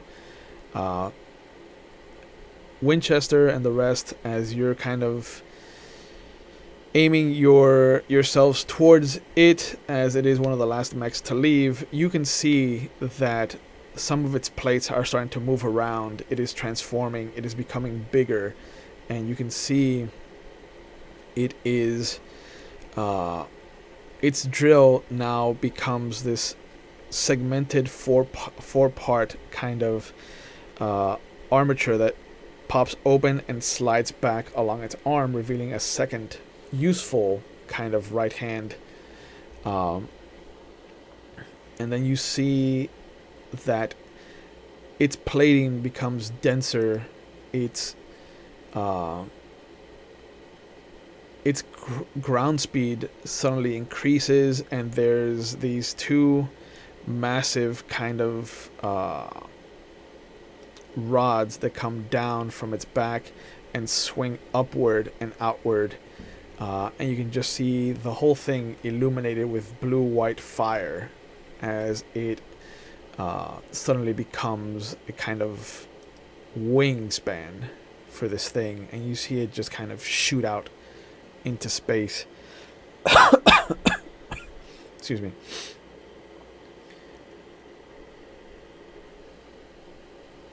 We are the king worm. Yep. Yep. And as you follow out into space, there you see now that the Bishop Ring is really just a collection of a majority of what would be insectoid mechs that are the size of skyscrapers. And you can see that the first wave that kind of peeled off have flown over towards Jupiter and have started to kind of push its construction of its space station into the planet.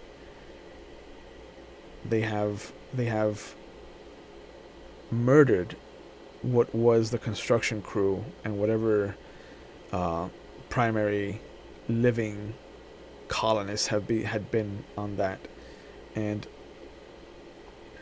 you start to see that there are news reports of other rings that have kind of appeared, one above Mars and one above Earth, and how they have also pushed their space stations down onto the planets, their respective planets, causing immense damage to some of the colonies there. The only planet that has since survived its onslaught has been the moon, and the Lunar Expansion has declared itself a safe haven currently, but it is urging people to kind of stay where they are, try to find safety from either their country of origin or their corporation overhead as far as each of the colonies is concerned. The damage done to the Ueyama-6 Bridge is extensive, but in the overall scheme of things, it is minor. Both the Eden 6 colony and the Genesis 6 colony are still attached, still operational. And some of the minor docks are still open.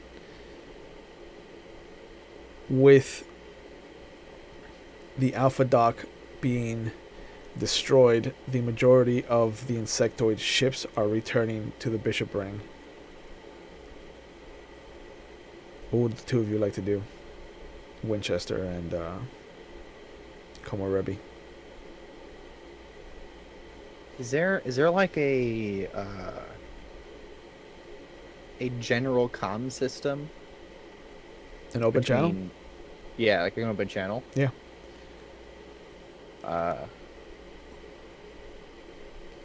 Come in. This is Earthworm. Over from the mining division. Over.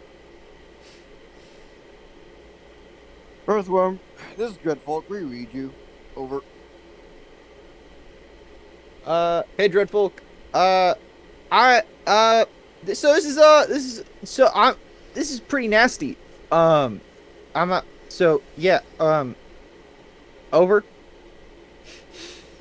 Loud clear. We need to regroup and strategize. Over. Okay. Okay. Yeah. Okay. Yeah. I'm gonna call in my guys. Do you want to meet over at I don't know, the Eden dock that you said the Eden station was still working? Yeah. There's there's a sudden pulse and a kind of one of those emergency broadcast tones that comes up over the general comms. And there's an announcement. Anyone with a working mech, please come to Dock Delta 5. I repeat, Dock Delta 5. Anyone with a working mech, please. We are damaged, but we are trying to create a counter offensive. I repeat, anyone with a working mech, irregardless of whatever corporation or entity you belong to, please, Delta 5. Already on my way. Okay. I'm gonna first check in with the Genos Corporation Okay. as I'm heading towards the garage point. Your contact, excuse me, responds after being transferred over to him. He's like, Mr. Colt, I'm glad that you're alive. I had heard that one of the cowboys was destroyed in the assault on the Alpha dock. I'm glad it wasn't yours. No. What are my orders? The corporation has scanned the ring that these creatures have come in and has had a chance to capture some of them alive. We're going to study them. But currently I think it would behoove us to earn some favor with the Eden Prime Collective. Let's see where this takes you. And the guaranteed safety of my family. It is still in the contract, Mr. Colt. Get them to Eden. Get them to the moon, wherever they have the safety. I will follow your orders for now. Of course. I'm heading to the Delta dock. I will make it known to you where your family was and where they are headed once they are safe. Very well. I'm currently heading toward, and he will give the exact coordinate of the Delta Okay. dock. Yeah. These coordinates to reimburse the Eden Corporation. Excellent. I'll make a note. I do have passengers, 2 of which are injured. Hmm. I will make some of our medics available when you arrive. Thank you. Thank you. Transmission over. And sure enough, as both of you kind of fly in, you can see that there are excuse me. There's maybe 24 total mechs. Some in better repair than others. And there's just a group of military units that are kind of clustered together. And you can see some people kind of stick out from the uniformed mass that's there waiting. Excuse me. And you can tell that those are your medics, your awaiting medics. And as you land, do you unload? Do you transform back, or do you stay in your travel form? I'm going to look to the 2 most interesting of my cargo companions, being Trip and Emiko. Mm-hmm. What do you 2 wish to do? Obviously, I've been summoned to fight, but I do not wish to make much harm to you both, as you are both valuable.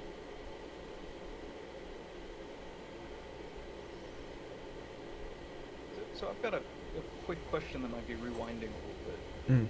Did you see Emiko heal that guy? Yeah. Yeah.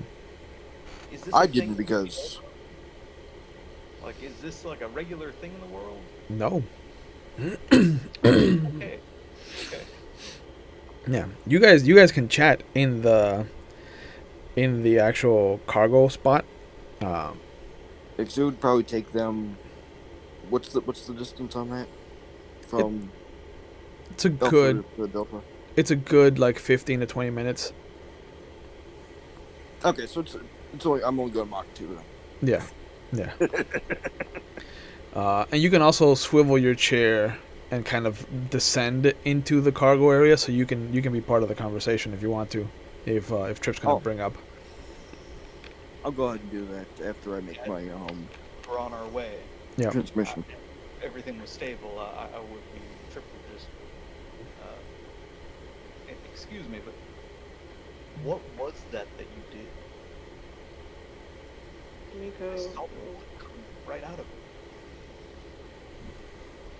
Miko will look at him and is quiet for a minute, and she goes, I don't understand it either. It's something that I guess I would say after closing in my emotions for so long, I can just use them to help others. I guess I don't understand it either, but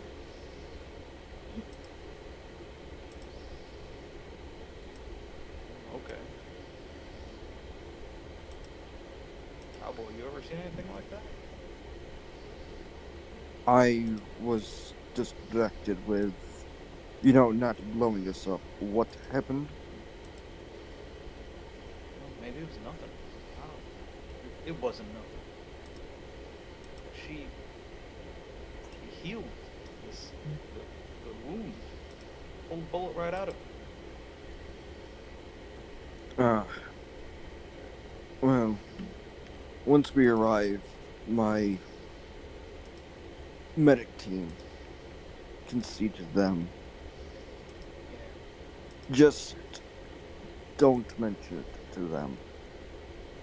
They passed right through. Yes.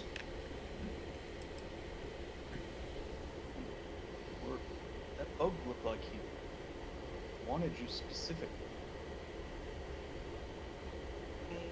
Why was he guess. chasing? I can't tell you. I don't know. Okay. Well, best keep you safe, I guess. If they want you. They shouldn't have you if they're killing people.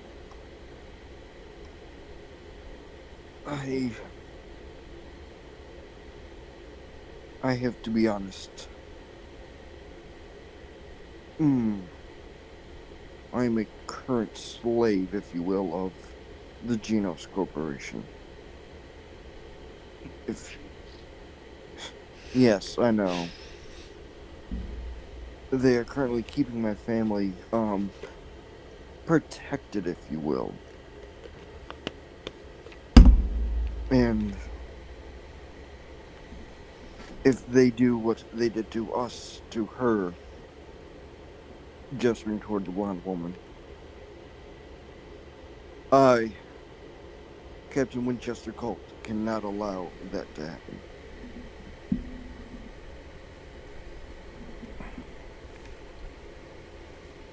But what are you saying they do to me if they find out what they can do? Transmission has said that they've captured a few of the creatures, Xenos, alive. I don't think they will make it out alive, if you catch my meaning.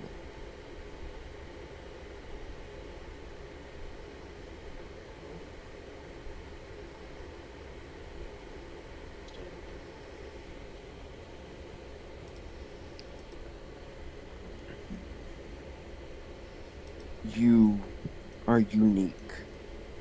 Therefore, in their minds, they must know how you work.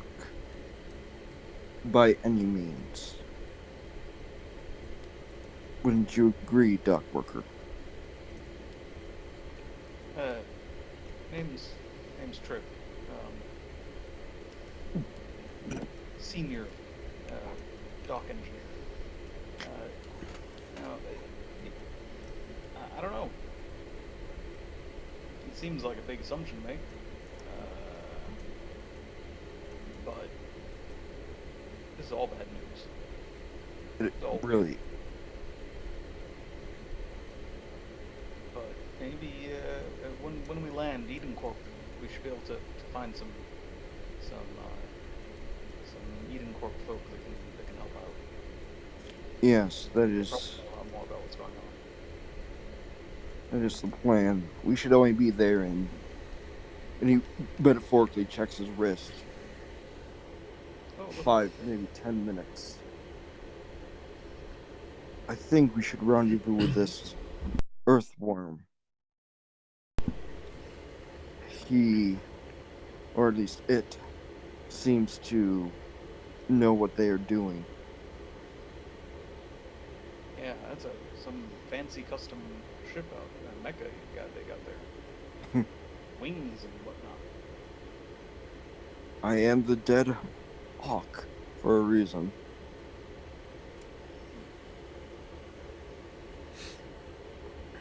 But sure enough, the two of you kind of arrive around the same time. There's a moment where, as you're floating towards the dock, the panel opens up, ejects the crystal, and you start to hear the metal against metal again, and you start to revert back into your basic form, and the damage to your shoulder is still kind of present. You don't have regeneration on your mech, right? No, I do all repairs. Yeah, so you have to do your repairs. Yeah. I would actually love to land and just begin my repair cycle. Yeah. Right? Yeah. But sure enough, you are shown kind of you're directed toward land. Since they don't consider you a combat mech, they kind of put you off to one side. When they see the Dreadfog, like there's a few people that kind of cheer as the Dreadfog kind of pulls in, and they direct you toward land. You can see that some of the other cowboys have survived the attack as well. And as you kind of come out of your ship, you see one of them kind of look over. He's like, "All right, it's a good thing that you weren't out in the melee with the rest of us. They got Higgins bad." Poor bastard. Yeah. And you see that the quadrupedal kind of stegosaurus is not amongst the ships there. They got him, didn't they? Yeah. Yeah. I mean, they took like 6 of them to bring him down, but they got him. They hit him hard. Once this is all over, and this will be over, let's meet at the usual spot. Yeah. I think he would have liked that. Give Higgins a proper send-off. Speaking of sending off. Yeah. There's injured amongst my cargo. Yeah, the 2 mechs push their way through some of the military folk personnel that's there. And they take the 2 injured people. But you see that the people gathered there, there's a bunch that are wounded. Most of them are soldiers that have no real mech experience, but they do have kind of like piloting experience and starfighter dogfighting kind of things. There's a couple of regular sized space-worthy ships. No real mechs there except the kind of almost 24 that have shown up. There's easily there's easily like 16 that are just from the mining guild, and the rest are cowboys that have survived.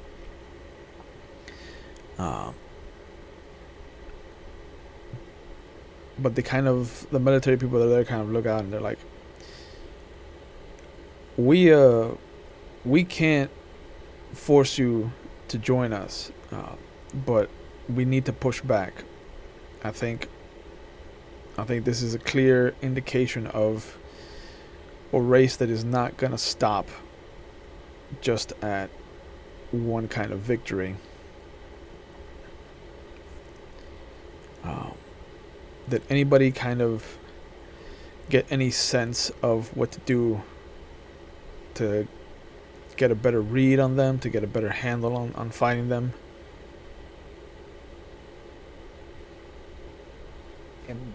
Am I there? Mm-hmm. Or is this to the cowboys? No, this is to everybody. Just everybody. Okay.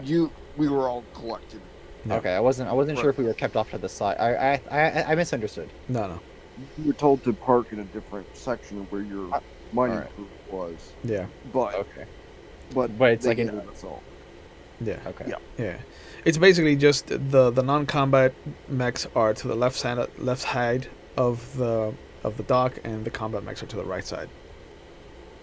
But this isn't a dock that's even remotely similar to the Alpha dock. Like, this is cramped. Like, you can maybe fit in another 3 or 4 mechs. But even then, you'd have to like really kind of Tetris them in and out. There is a lot less space in this one. And the question was, what was the question again? Will you join in and fight? Oh yeah. Basically. Well, will we be compensated pay-wise? Because the mining corporation says I can only do certain number of hours in my free time. Everything else has to be devoted to mining. But if this is contracted work, then my men and I are pretty solid for it, right? Like, I'm talking like with the welder on and everything, like, right? Yeah, one guy kind of like has to duck back as you swing the welder back. But the kind of person, the military man talking, just looks at it, he's like, I can't speak for reimbursement, but I can tell you that I will put in and call in every favor that I have to make sure that you count as conscripted agents. So that brings its own kind of military bonuses. I mean, that should work. Of course, we'll have to go over the legal documentation and whatnot, but I'm sure that's going to come in due time. At the moment, though, I'm gonna let you off. I'm just gonna really quick just let you know. These things are they can do some pretty good damage to little mechy boys over here.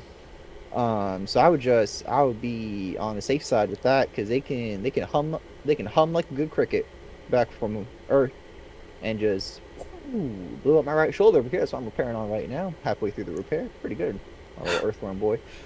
But yeah, and also they're like living things. The ships, they're living things. I'm not sure if that was already meant. Did anyone mention that yet? That the ships are living things? Wait.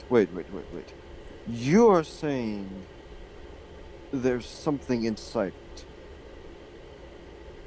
More so that they're like one thing together, and I take a little bit of scrape a little bit of that drill gunk off. I'm like, yeah. So this is not from one of them grasshopper dudes. This is from the ship. It smells bad. Yeah. But you know it's there. Yeah. So they're biomechanical. Yeah. Or mechanical bio. I like mechanical bio. How do you, hey, Mr. General Man, how do you like would you rather go with biomechanical or mechanical bio? Because I like mechanical bio myself. It's Major Fletcher. And Major Fletcher. Gotcha. they're biomechanical. That's good to know. Bio. It's good. It's good to know.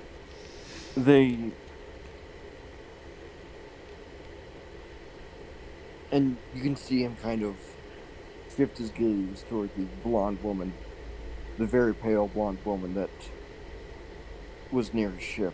Mm-hmm. They seem to be attracted to large groups.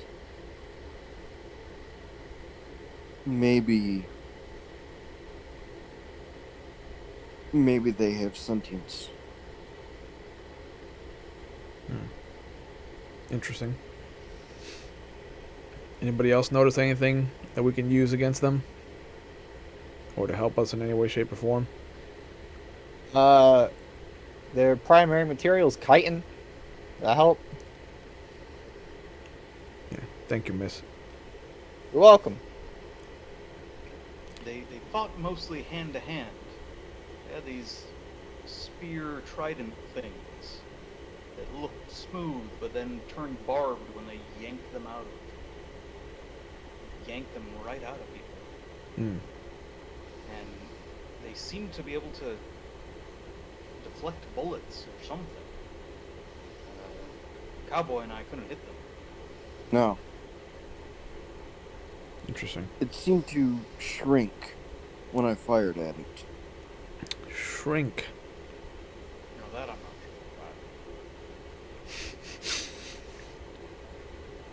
sure about. Like, if they have chitin, like the young woman has said, why would they need to avoid gunfire?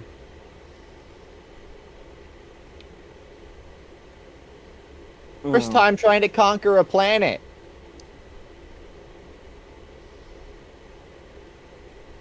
Just an idea. No clue as to how they think. They seem to maybe operate amongst a hive mind. Yes?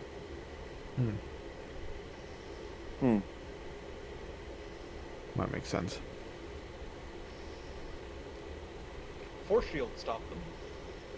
That stops most anything. Mm-hmm. It seemed like it couldn't cleave through it either. Okay. So they're not ghosts. Good. Good. I don't have my ghost killing gun on me. I just have regular bullets. Yeah. There are no ghost killing guns, but I imagine. He's being facetious. Ooh, all right.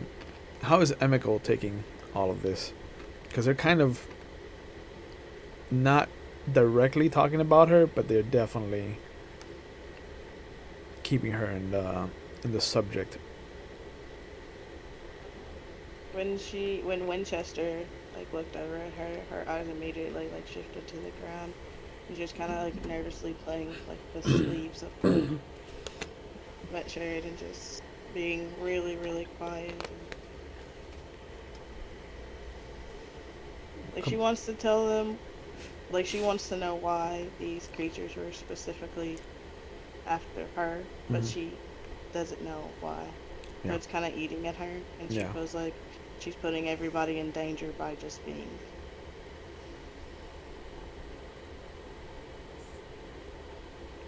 Yeah, one of the cowboys kind of looks over at the group and he's just like, I don't know if I saw what I saw, but I think I saw one of them capture somebody alive.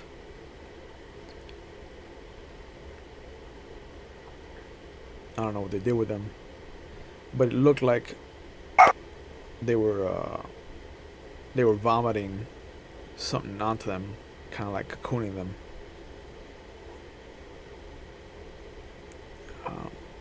But that was what I was waiting for my ship to kind of warm up and for me to get out into the action, so I don't know exactly what happened to them. Did it seem like it was burning though? No, it didn't look like they were struggling. It looked like it anesthetized them. Well, the weapon certainly doesn't do that, because Stevie was just screaming in pain. He just looks over at you. Who's who's Stevie? And got hit with a Triton. Junior grade engineer. Oh, all right. I sent him home. One of the injured above the Dreadfolk, sir. Oh, right. Okay. All right. He said he couldn't feel his arm. I couldn't tell if the nerves had been severed or not. Huh. And he looks around, trying to find the medics, but they're gone at this point. And he just kind of motions over to one of the guys. He's just like, find out whether those medics took the two injured that came in. And the guy salutes. He's like, yes, sir. And Major Fletcher kind of turns to the rest of you. So, you think they were after certain people in particular? Were any of the wounded that you brought in one of their targets? Now, this Major Fletcher, is he clearly Eden Corp or Genesis Corp? He doesn't look like he's either.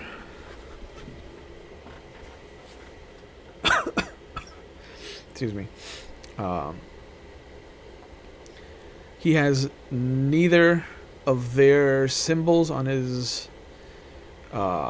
uniform, and he's not wearing any of the planetary flags.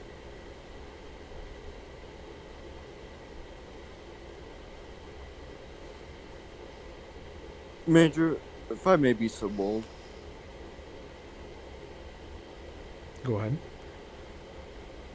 Who do you represent? The Alliance. Is this familiar to me? No. When he says the Alliance. No. What's the Alliance? It's what we're going to need to be calling ourselves from now on if we're going to be dealing with them. Use the new names. What was your old name, though? Who were you before this? Major Fletcher. Did you know this was going to happen? I bet he called it. A government conspiracy. That's what I'm calling it. They knew this all along. He's like, You'll just go ahead. you hear Ms. OG. You'll just hear a cough.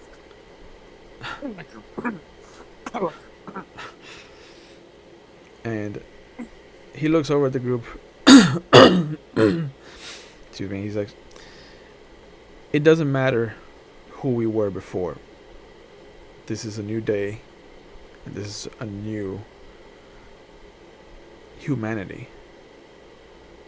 No such thing as days when you're operating on an asteroid cycle, but that's fine. Someone's clearly a gravity user. That's fine. I'm gonna stealthily kind of use my comm link to take a picture of this Fletcher and send it over to my associate. Ooh. Ooh hoo hoo. Let's have you roll a mind check. Hey. Nice. Hey! Yeah, baby. That's good. Nice. Yeah, you, as he's talking, and kind of acknowledging or not acknowledging, you manage to just kind of pull out your comm, kind of slide it into camera mode, and just kind of use your best judgment to take a picture of him. And then with the same kind of motion, you kind of just softly click it to a close and then shift it back into your pocket. Yeah. While immediately sending it over with a shift click of a button. Yeah. Yeah. But, he is currently kind of gathered what looks to be about 36 soldiers. There's about 18 or so kind of starfighters that he's got at his disposal. Any of these soldiers have any insignia? It looks like they've been recently kind of cut away. Interesting. Yeah, but you can see that some of them, excuse me, some of them, the ones that are pilots, you can see have the kind of backwards E for Eden Corp. Okay.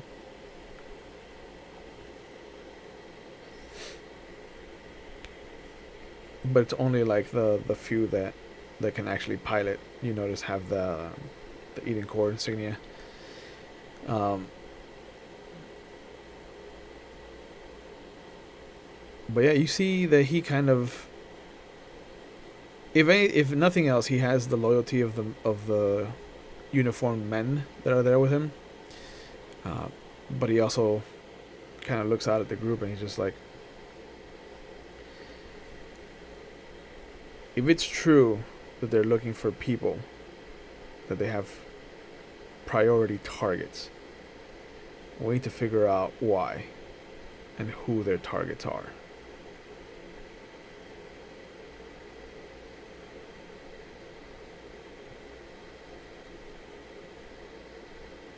At this point, Miko's going to step forward and go, I was one of those targets. I don't know if it means anything, but there was one after me. There's a shift, and the people around you kind of step away to give you a wide berth. And he looks over. Why you?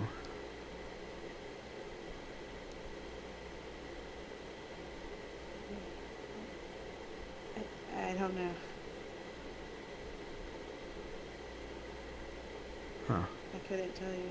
They were just fixated on me for some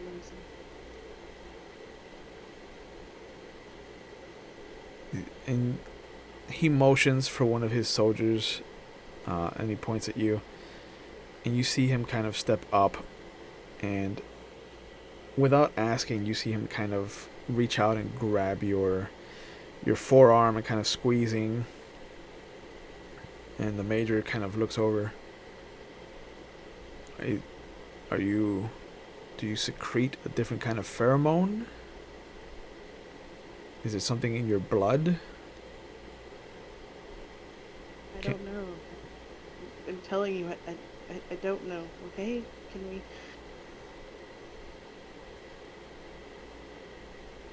He looks over at the soldier. He's like, Johnson, take some of her blood. And he doesn't look like a medic in any way, shape, or form. And as he's given the command, you see him kind of pull into his pocket and he opens a switchblade. Like he's about to just cut you. Hey, now, hey, The- hey, that's some conspiracy stuff right there. I would stop if I were you. Go get someone licensed to do this. If not, this is just all this alliance stuff. I pulled this young lady over to me. Don't you dare ever take a knife out on a lady, because you know what happens? You get a hick right up your ass. That's what I'm saying. Right? The second they move with the switchblade and Kohlrabi kind of pulls at the woman, Colt's going to uncharacteristically snort at the general or major at this point. Okay. There's samples of her blood in the cargo bay. You could find it there. This man draw your blood as well. Do you need to tell me something? She had volunteered it. I was whispering. Oh, he's got sharp ears. Oh, hell yeah, let's go. You know, he doesn't have any supernatural type of ears. He just got Just hearing. real good listening skills. And we're in a cramped space. This So is that- also true. There's no way I could whisper something. But Excuse me. he'll feign a chuckle. Yeah. I make sure to keep samples of everybody aboard once they are there. You'll find a sample in there. What He's ship am I getting on? Yeah. He's like, Johnson, get the sample. And the guy salutes, puts the switchblade away, and starts to make his way towards the Dreadfok.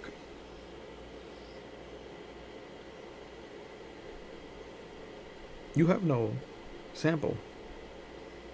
No, no, I do not. Okay. I am being a deceptive motherfucker. Yeah. Just Yeah, making sure. although- Closer, since I remember not giving blood. Yeah. Yeah. Yeah, you can get no. Now, if this guy was Eden Corp, you know, there'd be no question, but I don't trust somebody with no patch. Yeah. He ain't got no patch. I will send a calm signal through my link with the folk. Yep. That will not allow it to open unless I am within 5 or even 2 feet away. Yeah. So you 2 to 5 basically feet away. close it up. Oh, yeah, it's locked tight. Yeah, and as he steps over towards it, you see the ramp kind of come back up, and it starts to shift. Like it hovers up and starts to revolve 180 degrees, so it keeps the thing away from him. And Johnson kind of looks over at the major, and the major looks over at you.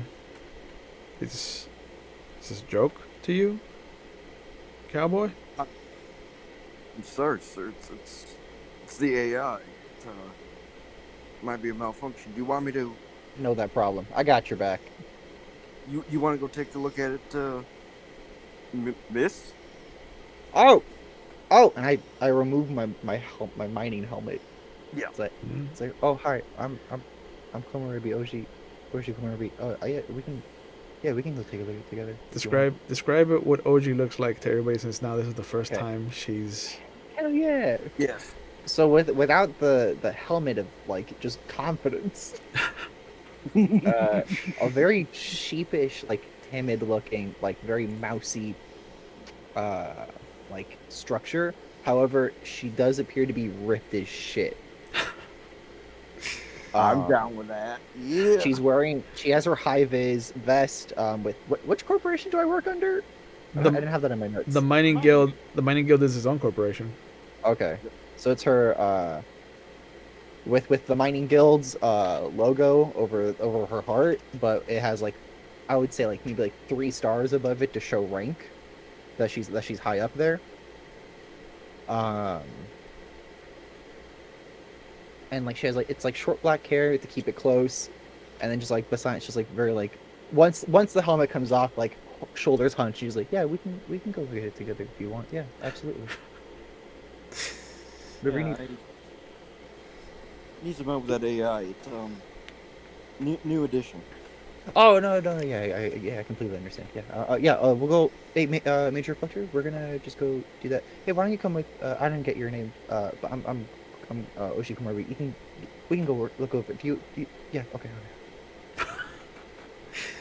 This is Just towards. lead Emiko away with me. Okay. I'll pat up on the shoulder, kind of lean in. You know how to handle this, yes.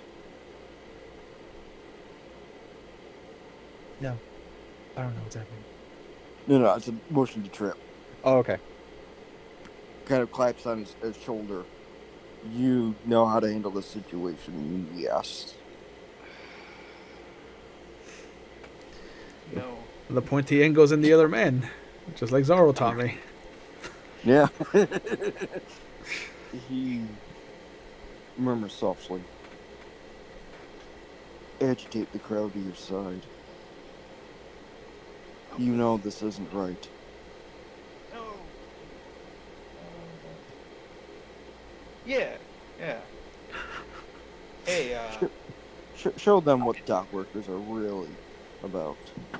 As he kind of leaves him with a confident, and if you need me, whistle.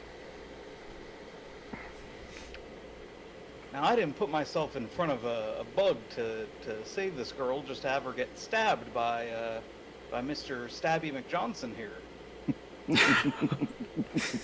The major looks at you. He's just like we don't have any medical equipment on hand. It is the fastest way to draw blood.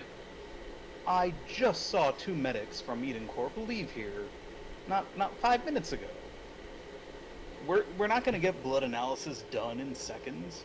If the young lady is amenable to your tests, then we can be doing them in due course. It's not like you're going to magic up a formula from this and drive away the space bugs in seconds, right, guys? They come for you next? Take all your blood out? So the bugs want to do. You hear one of the Take my guys. blood. You hear one of the guys. I don't want to be stabbed, Major. I didn't sign up for that. And the major kind of shakes his head. No one's getting stabbed. All right. I was going to draw blood so we could send the knife to a lab and figure out what's wrong. What the bugs are after. Is that all right with you, sir? Ask the lady. She's who you need to ask. And he looks over at the guys like, Johnson, go ask the young lady if she wouldn't mind you stabbing her. I think anyone would mind. And Yes, consent better. and there's a bit of a trepidation in Johnson as he kind of like tilts his head at him, and he's like, "Yes, sir." And then he makes his way over to Emiko. Again, the knife is in his hand, but it is closed, and he's like, "Ma'am, if I could just do a simple cut on your arm." Pull a wrench on him. Swear to me. Don't Don't you? If this girl says no and you stab her, I swear I'm gonna hit you over the head with this. Okay? Do you understand? Do you understand what I'm saying to you? He looks at you. He's like, I "Ma'am, please." I think you should do. You know what? I think in my medical bay there is a few syringes. Wait. If you could help me with that Go AI. ahead, use it. I can go over to any panel and try to check for a medkit. Oh. Yeah. Yeah. Yeah. Why didn't you offer that sooner?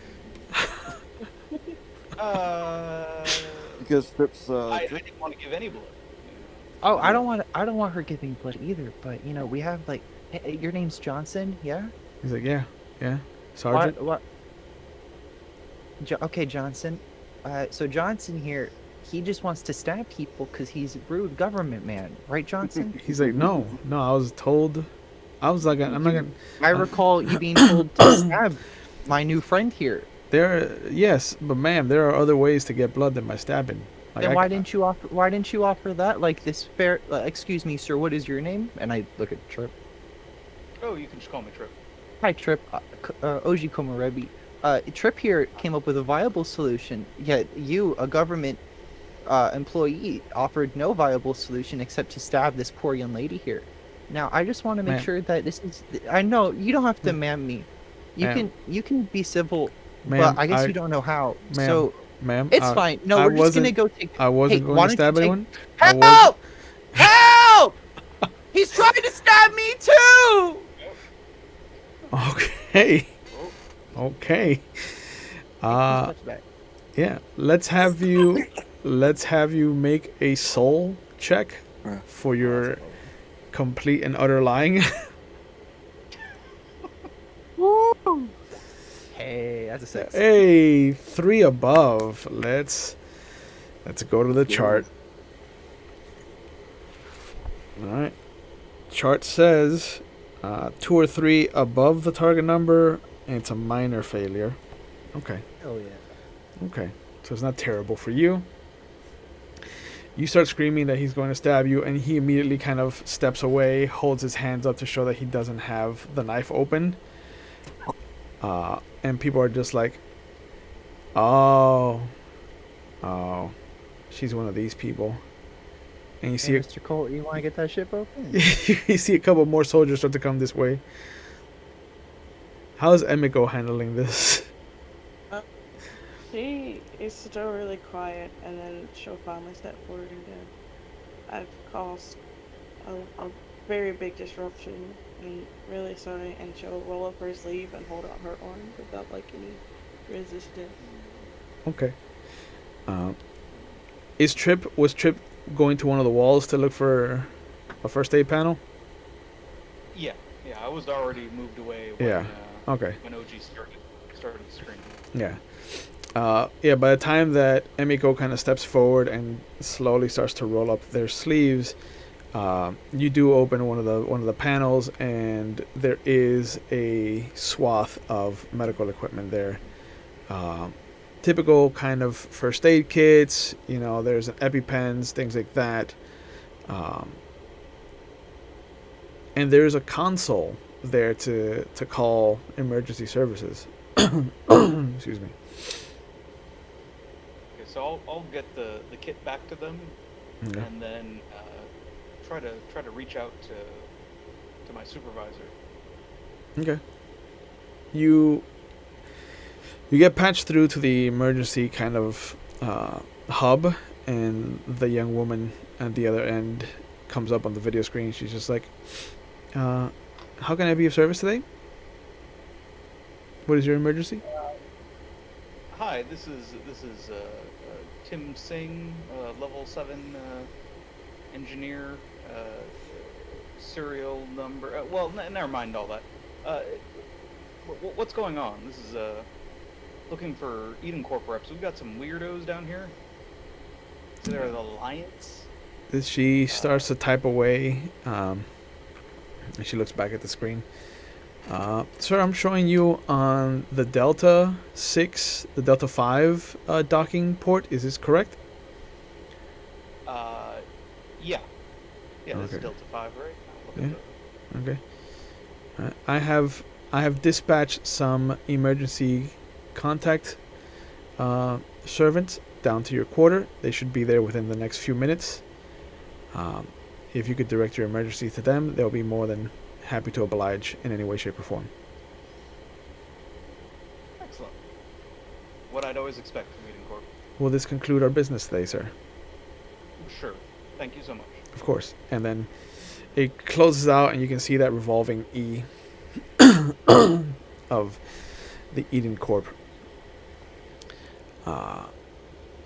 But yeah, once you bring in the med kit, the guy kind of like he deflates because it almost looks like he has wanted to stab somebody. But he does kind of put the knife away, and he just gets a little syringe and one of those kind of blood test tubes. He plugs it in, and he's like, "I apologize if this hurts, ma'am. I'm not trained for this specifically." And he just kind of, for his part, it is as careful as he can be, but he still ends up kind of like hurting Emiko a little bit, and he does take a little vial of blood, and all of you that are there kind of around her can see that there is a swirl of something in the blood that glows. There's light kind of white softness inside the blood. Yep. You ever You got noticed what that you need. before? No, I don't give blood often, or I don't know what it is. Yeah, like the sergeant kind of looks down. And he's like, "This is way above my pay grade." And he turns, holding up the syringe. He's like, "Major, you're gonna want to see this." And you see him start to walk over to the group of soldiers. You can go take it over to. Yeah, you have a good thing down, Johnson. You don't trust Johnson, bro? Well, not as far as I can throw him. Which Wait, is only that Johnson? Omiko's No. gonna look at the others and go, "I'm sorry." Why are you apologizing? You wanted to stab you. Yeah, but I seem to cause trouble everywhere I go. So, All right, you listen to me right here, right now. You cause no trouble to anybody ever. All I know is that you were in a bad place at the bad time, and I point to Cole, and I'm assuming this very kind of gentleman here saved your life, and I'm grateful for that because I'm very happy to see you here another day. Now I don't know you, I'm Komorebi. Over there, my name Yeah? is Emiko. hi Emiko. Over there is Earthworm. He can't wave back. I haven't really installed an AI thing. I lied to you, Cole. I don't know how AI works. I thought we were just trying to jump on out of here. But that's all that. I'm glad you weren't stabbed, and that's a really nice looking band-aid on your arm now. So, and you have real cool looking blood. That's all I got. And for like the first time in her life, Emiko kind of like cracks a small smile. That's a beautiful smile you got there, my friend. Yes. Any word from my comlink? My contact? None yet. And there's a sudden moment as some of the soldiers kind of bring their arms up. Excuse me. As three unidentified people kind of walk into the hangar. You see them wearing the Eden Corp kind of backwards E. They have the white and red on their sleeves to signify emergency services. The white and red kind of checker pattern. And they come in, they immediately hold up their hands, and they're like, whoa, we were called down by somebody here. If I could just grab my pad, I'll tell you exactly who it was. And Oh no, that was me. That was me. And you see, as you chime in, some of the guns turn in your direction.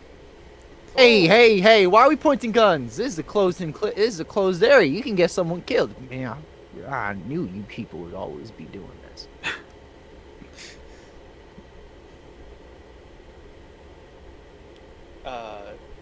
Yeah, so this is the emergency?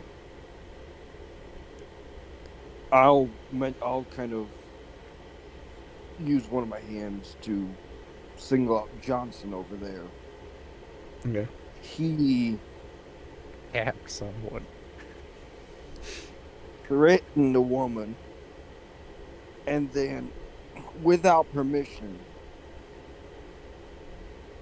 violated her consent and took her blood. I think Eden would be very happy to have that sample. There's a moment, the moment that you end your accusation, you hear your comlink go off, and there's a small, short kind of message that's kind of written out to you. Yep. It just says, liar, period, GTFO, period, contact when safe, period. And All the reply is a firm stop. Contact momentarily stop. Send.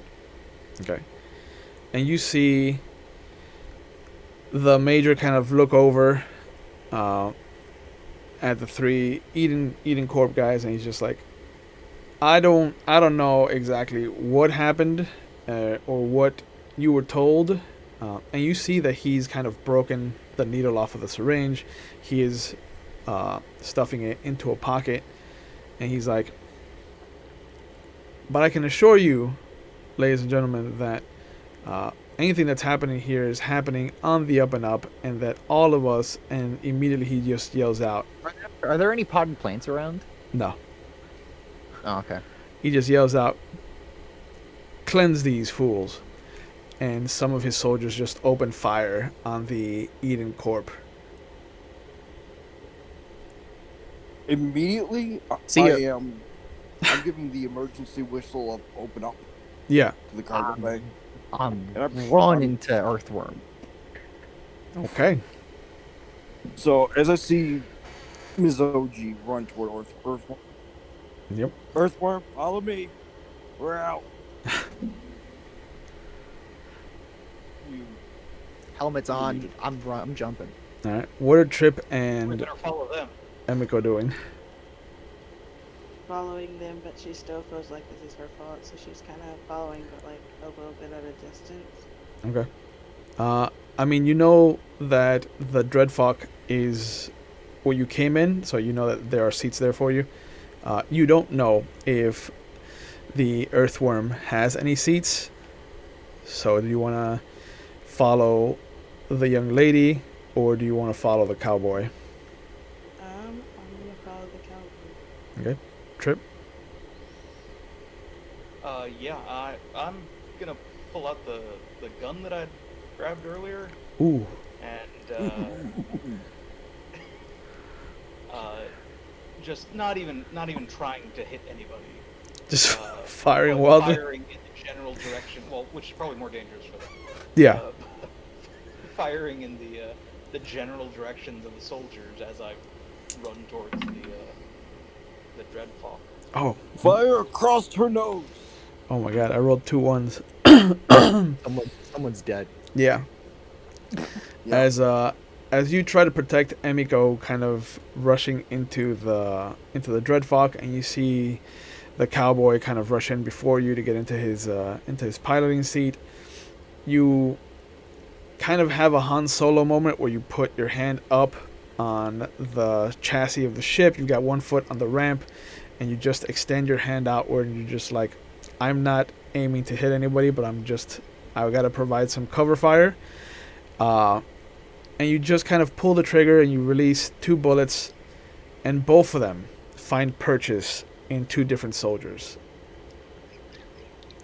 Hey, at least it was someone good.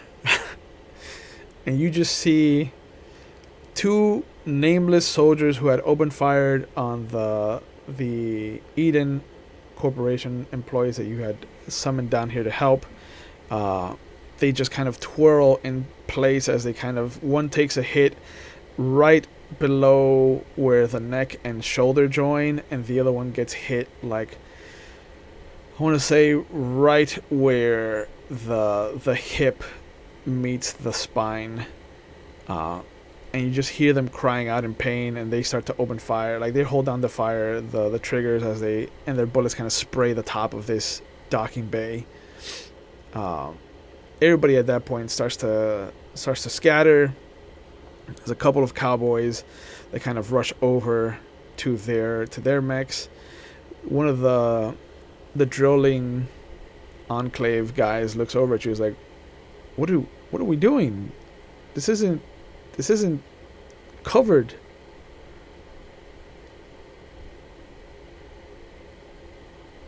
Leave it.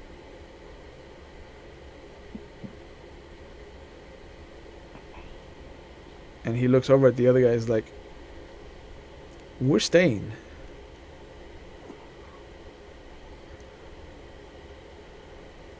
These are my guys? Yeah. Why? Why are you staying? Why? He said we could get military conscription. Oh, did you see how that guy just shot a bunch of people? Do you want to get fucking shot in the head? Just gain your mechs and report back to base camp, and I'll make sure that you all get bonuses. How about that? You want to buy your girlfriends that cat you were talking about? Why don't you go back home?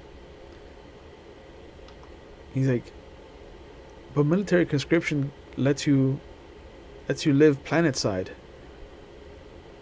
We'll get planet side from real government agents. You saw how those men didn't flash no badges when we were talking to them, didn't you? I saw real good. They had no badges. You hear some gunfire, and the moment that the guy that you're talking to is trying to say something, you see a bullet just kind of rip right through his mouth. Look to the guy next to him. You still saying? And he's like, no ma'am. That's what I thought. Go, you're on your mech right now. Get on your mech. And you see a majority of them get into their mechs. Some of them have kind of used their mechs as shield and kind of hiding behind it. But the Dreadfok and the Earthworm who flies both take off, followed by some of the cowboys and some of the other mining guild mechs. And as you swing out of the Delta 5 dock, you can see this bishop ring is still hovering over the bridge. There are several of what looks like these humanoid insectoids just crawling all over the bridge. Some have found a ways in, and you see that there is a small swarm that just kind of starts to crawl into the same dock that you had just been in a few moments ago. And as you make your way into some other part of what you might consider a safe port in this storm, this is where we'll end the episode. And so I'd like to give you guys another chance again to kind of plug anything that you want to plug, any channels, any YouTube channels, anyone that you like. And we'll start again the same way that we started. So we'll start with Brandon. Oh me, oh my. I like to plug one more time. It's sooner or later you're probably gonna hear about it from our main channel, from our one of our main games. But Sock Spear, Shakespeare Blitz Sock Puppets coming at you sooner or later, and then hopefully some more stuff between me and Will. That either is going to be a travesty or one of the greatest things to ever happen. It's me, you know it's gonna be a travesty. Yeah, well, Come on, yeah. Let's be honest. You need more mannequins. Lonnie, what do you wanna shout out? just want to say, if you guys love and seeing my beautiful face, starting May the 5th, I will be on Archives of the Dragons channel doing their Vampire the Masquerade, playing Liliath. So, And that's going to be every Wednesday? yes. Perfect. So every Wednesday, Archive of the Dragon. Check them out. Donald. Again, just all your wonderful content, Will. Ravnos Archive right here. You're already on it. You're already watching it. Just keep doing that. Yeah, thank you. I appreciate it. And Mitty. So, like I said earlier, starting out the McStabber Studios family, Mm-hmm. and everybody searching with them, Tiss, Tamshu, all of them, and they shout out to the artists and VTM storytellers. Coffee Cat from Coffee Cat Presents doing San Antonio by Night Wednesdays. Macabre Derek doing his Detroit Overhaul and other projects on Macabre Derek on Twitch, and Gathering of Nerds, which does a variety stream of Brisbane by Night, another vampire stream, and Thursdays a random collection of different TTRPGs. This month is Warhammer 40k Wrath. Oh, wow. Of which I am part of. Nice, very nice. I'd like to thank all of you for participating in this. Thank you for taking the chance on a game that some of you did not even know existed before we sat down to discuss this. And as always, please keep keeping your distance, keep washing your hands, keep wearing your masks. Please sign up for vaccinations if you can. Because we're still not out of the woods yet. And as I always like to say, if it feels like things are rough, please reach out. And if you're a friend of somebody that's usually a strong character, please, say hello to them, shoot out how are you kind of text, because it can go a long way. And just be aware that mental health is not something to be tabooed or to be stigmatized against. It is an important part of our own general health. And as always, I've started to put some helpline numbers at the end of our chat in case you need anything. Again, to all of you, thank you. And I will see you on Monday for our Anarch chapter of our Vampire the Masquerade game, or on Wednesday for our Legend of the Five Rings storyline, or on Friday for our Star Wars Out in the Dark. There are ways to find us, and I hope to see you again soon. Thank you guys once again. And with that, let's go to some outro music, and let's see if we can raid a channel. Bye!